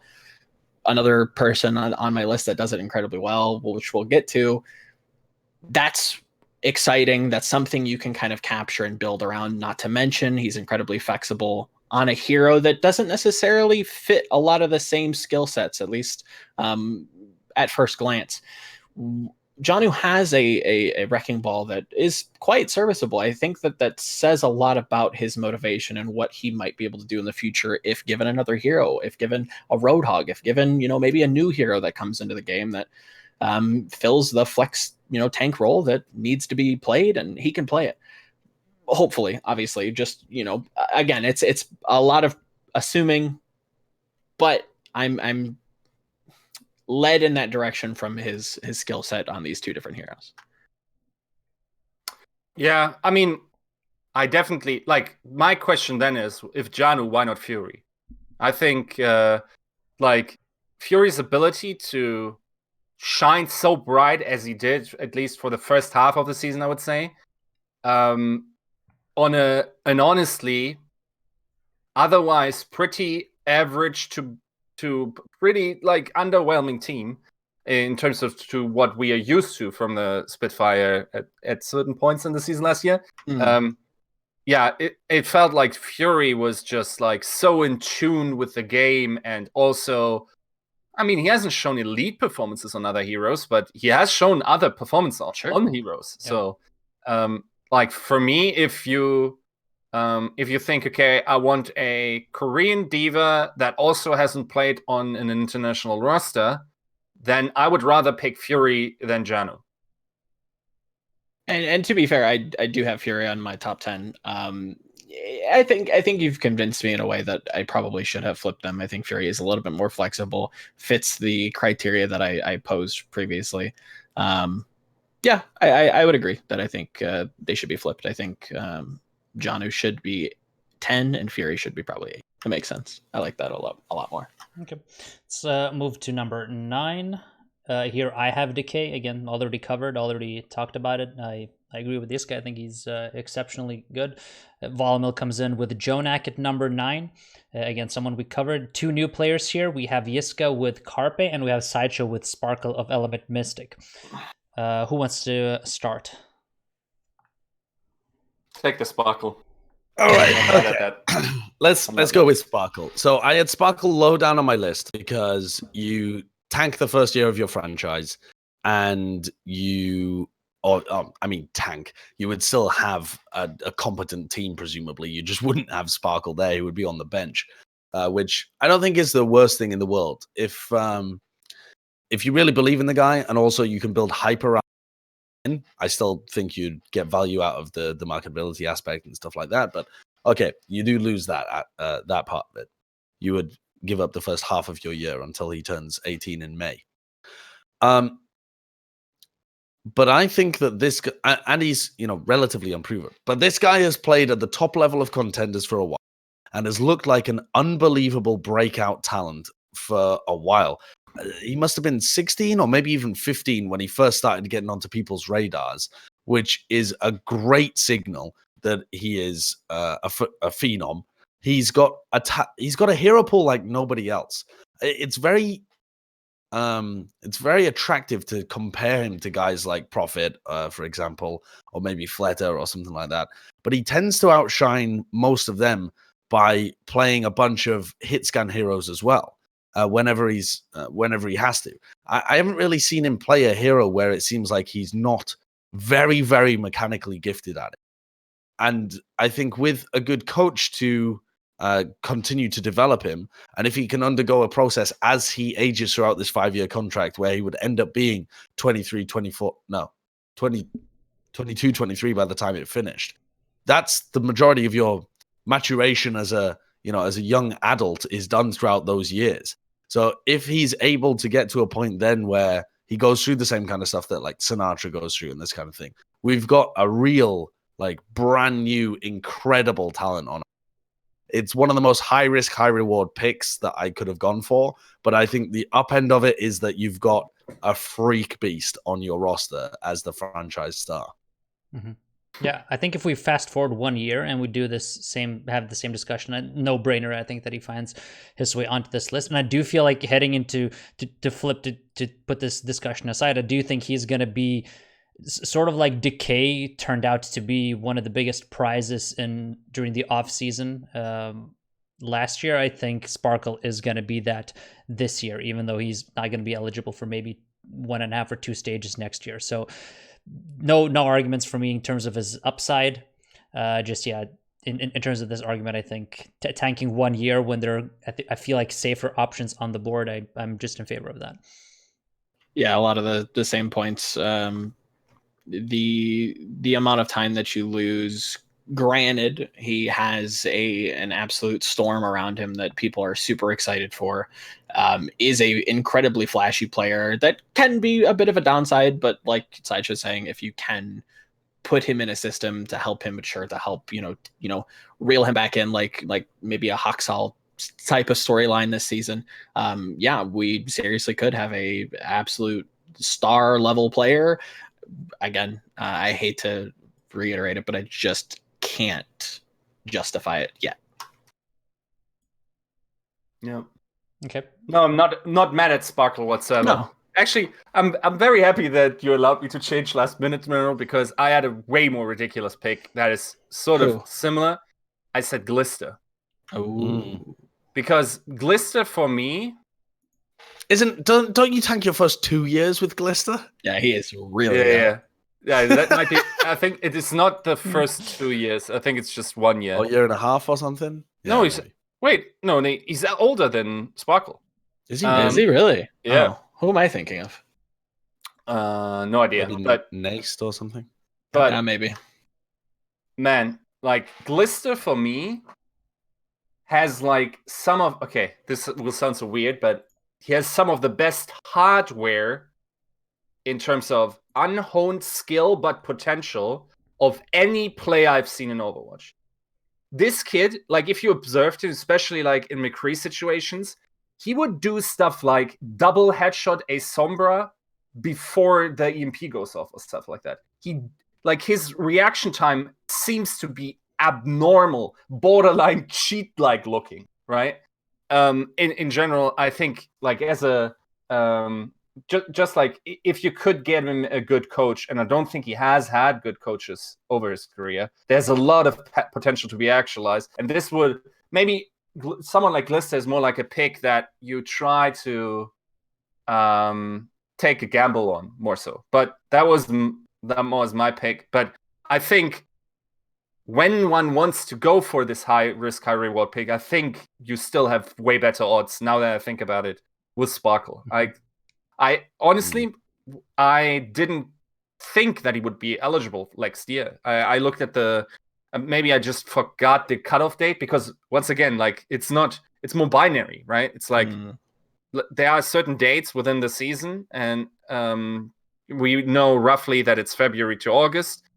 Maybe that is past the cutoff, and 1 year is a long time. Like that, then I probably look towards another because I don't know if he even arrives in top shape in the Overwatch League, right? It's Banter Life in chat says, "What if Sparkle is the next Flower and a letdown?" And I think it's an interesting question, but I think that the Flower scenario was very different. I never really rated Flower that highly. I think that he had a lot of hype coming out of stuff like the World Cup or coming out of I Am Kyangi, which was a long time ago.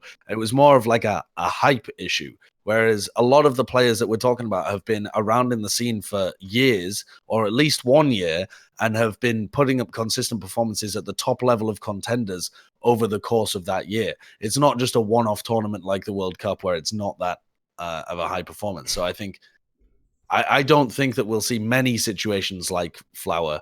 And even Flower himself, I mean, he hasn't been given an opportunity to really play this year. It's possible that he could still come in and be pretty decent. Yeah, but I mean, like you say, the hype was built around, especially at.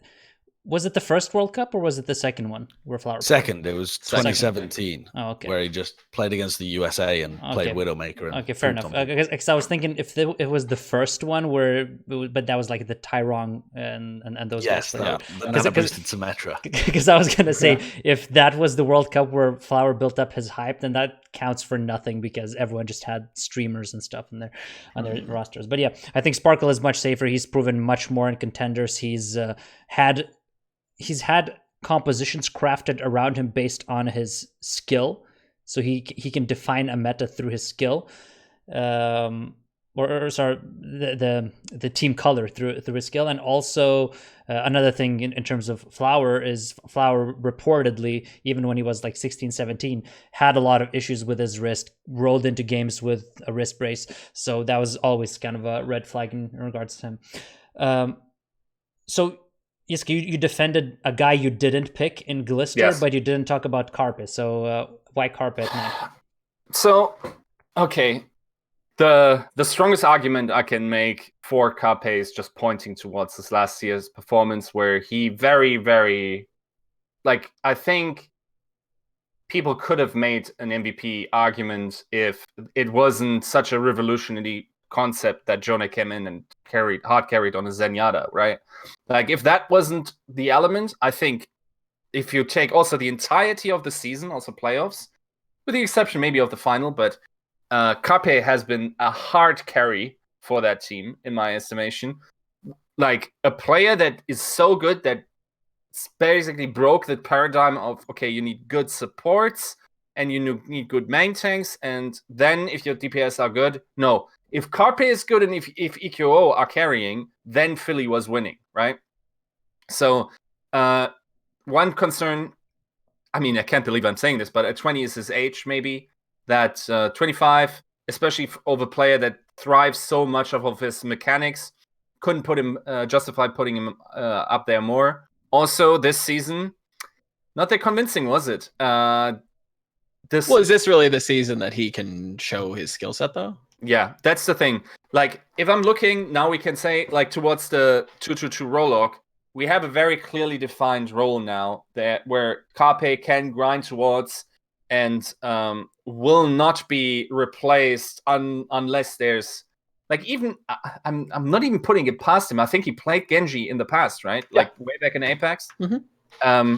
I think Carpe will be a mainstay for a lot of rosters. I don't think you would have many rosters where he wouldn't start on, and just his ability to hard carry. Now the question mark is a little bit, what about final situations? Is that something where he chokes?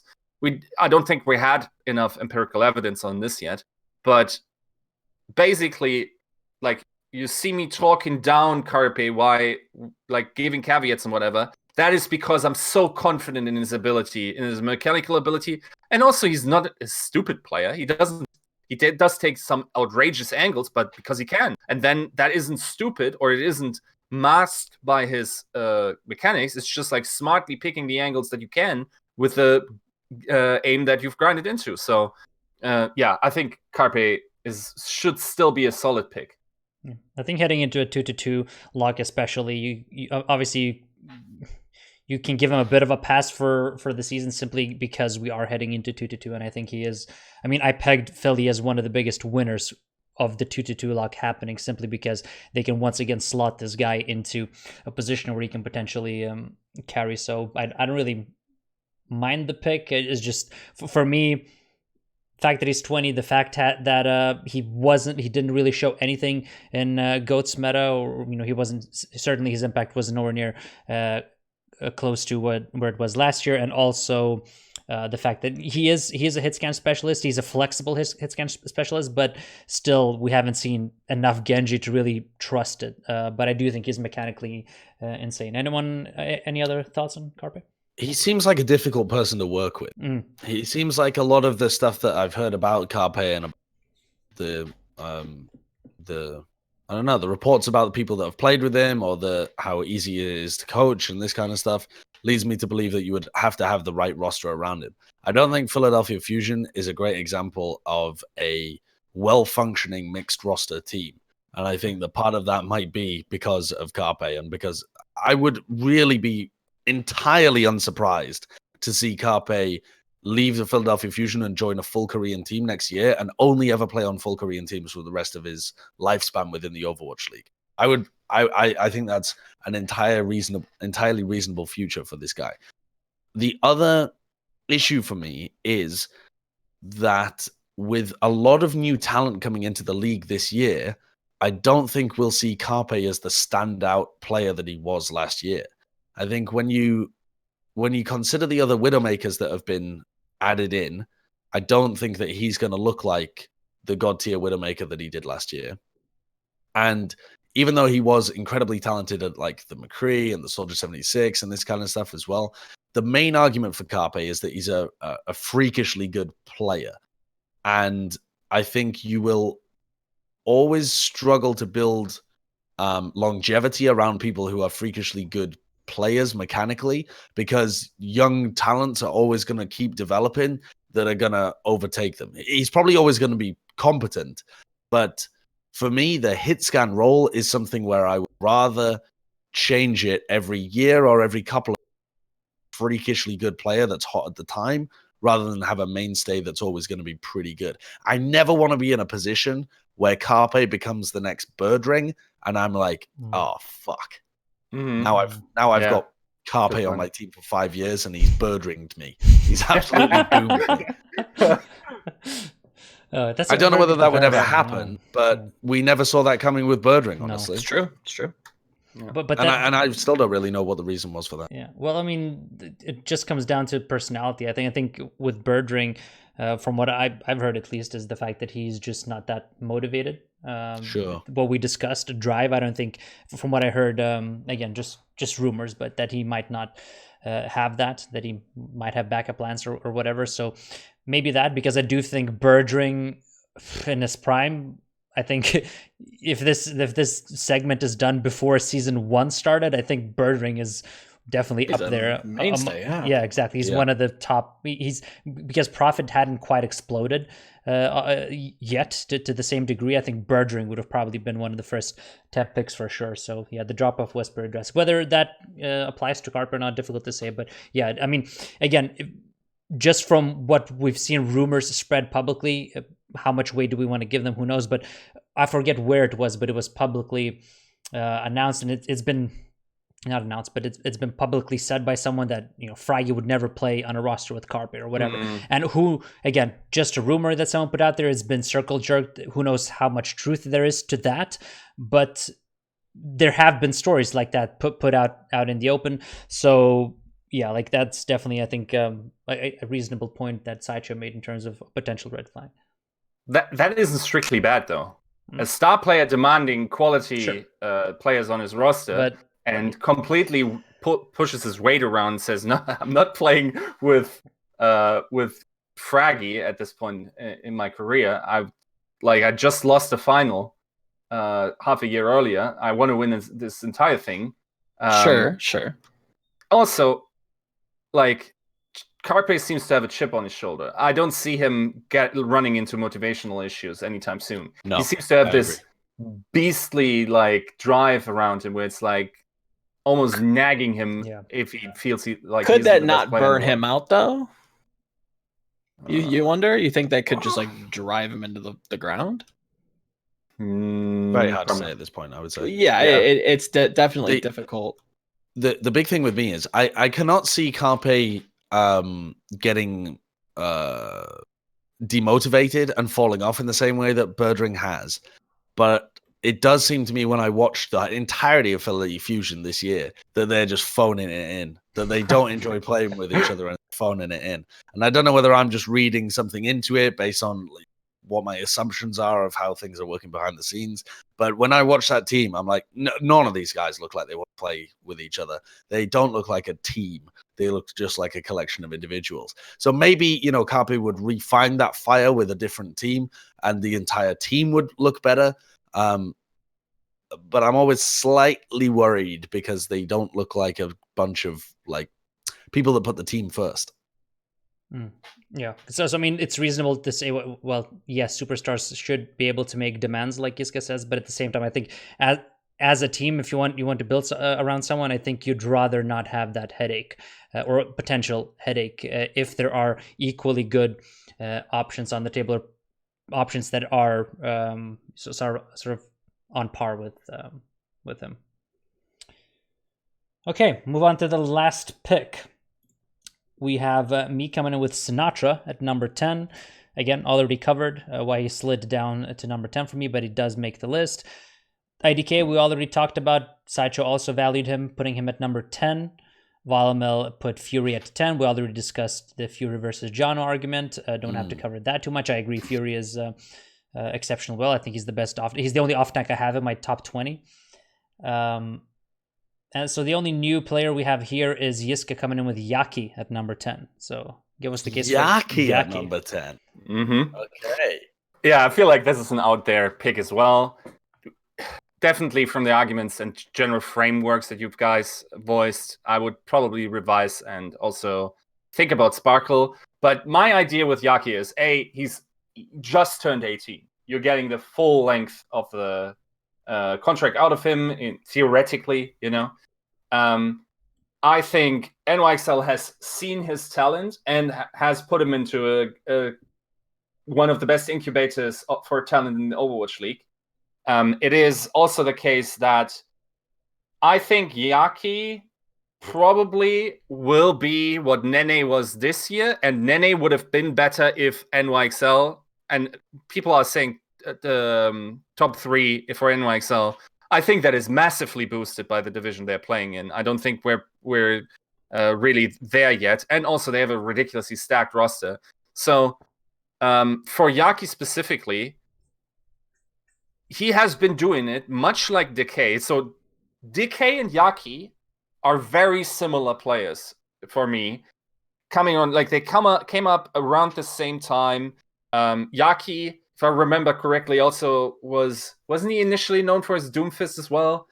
Then I think he was more of the Pharah. I think you're referencing like MVP Space era. He was more of the Pharah. I think One Fact was the Doomfist. Oh yeah, One Fact. One Fact. Remember that Yeah, guy. Farah Tracer, I would say, are Yaki's best heroes, Yes. probably. Yes. Yeah. But then again, Farah Tracer, like wide champion pool in that regard, highly sought after as well.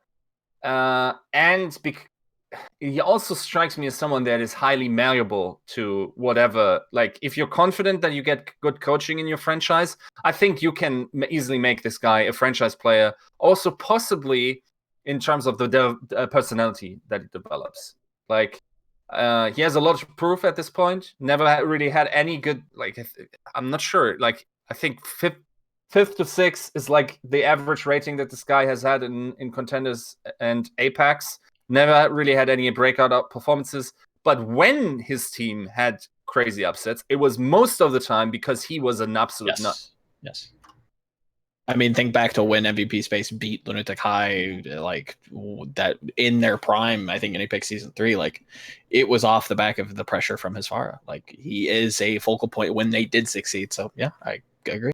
Yeah, I mean, to me, the reason I'm not confident putting someone like that in my top 10 simply because we haven't seen him on the Overwatch League stage. But he actually does make just barely cracks my top 20 because I do feel like I've watched him for a while. Obviously, trying to scout last year as well. This is someone I've kept tabs on a little bit, and I do think he's exceptionally talented, and he will be also highly sought after if people come in and try and bid for him in the offseason. And very fair point in terms of him just turning 18, so you're getting him sort of at the beginning of his career in terms of that. Sideshow, any thoughts on Yaki?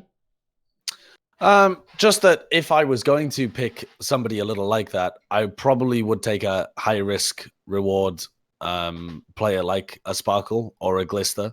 If I'm going to try and pick somebody new that is untested in the league, and if I wasn't, then I'd probably go with somebody like a Decay, who I don't have in my top 10, but I would put in that slot instead.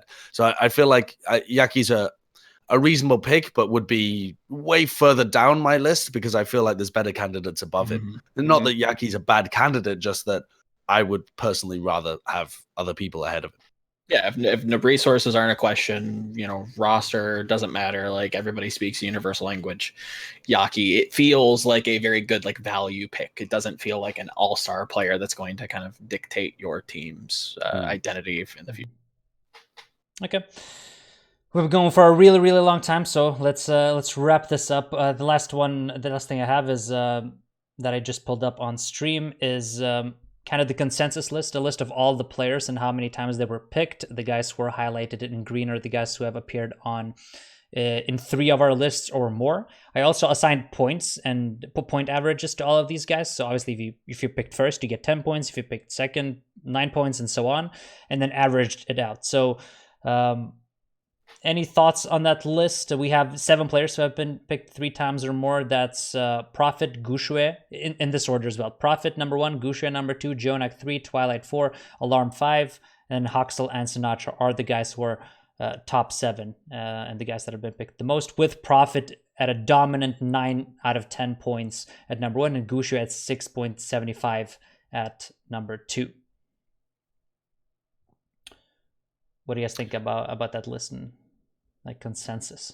I think it was pretty surprising that everybody jumped on Gusha. I didn't honestly didn't expect that. I kind of assumed that people were going to go with like safer picks, like your monos, your maybe even gesture, like looking forward on how 222 is being predicted, seeing a lot of Orisa potentially could see a gesture resurgence. I kind of assumed like he was on my list for a hot second. So yeah, I'm happy to see Gusha on the list. Don't get me wrong, but kind of surprised.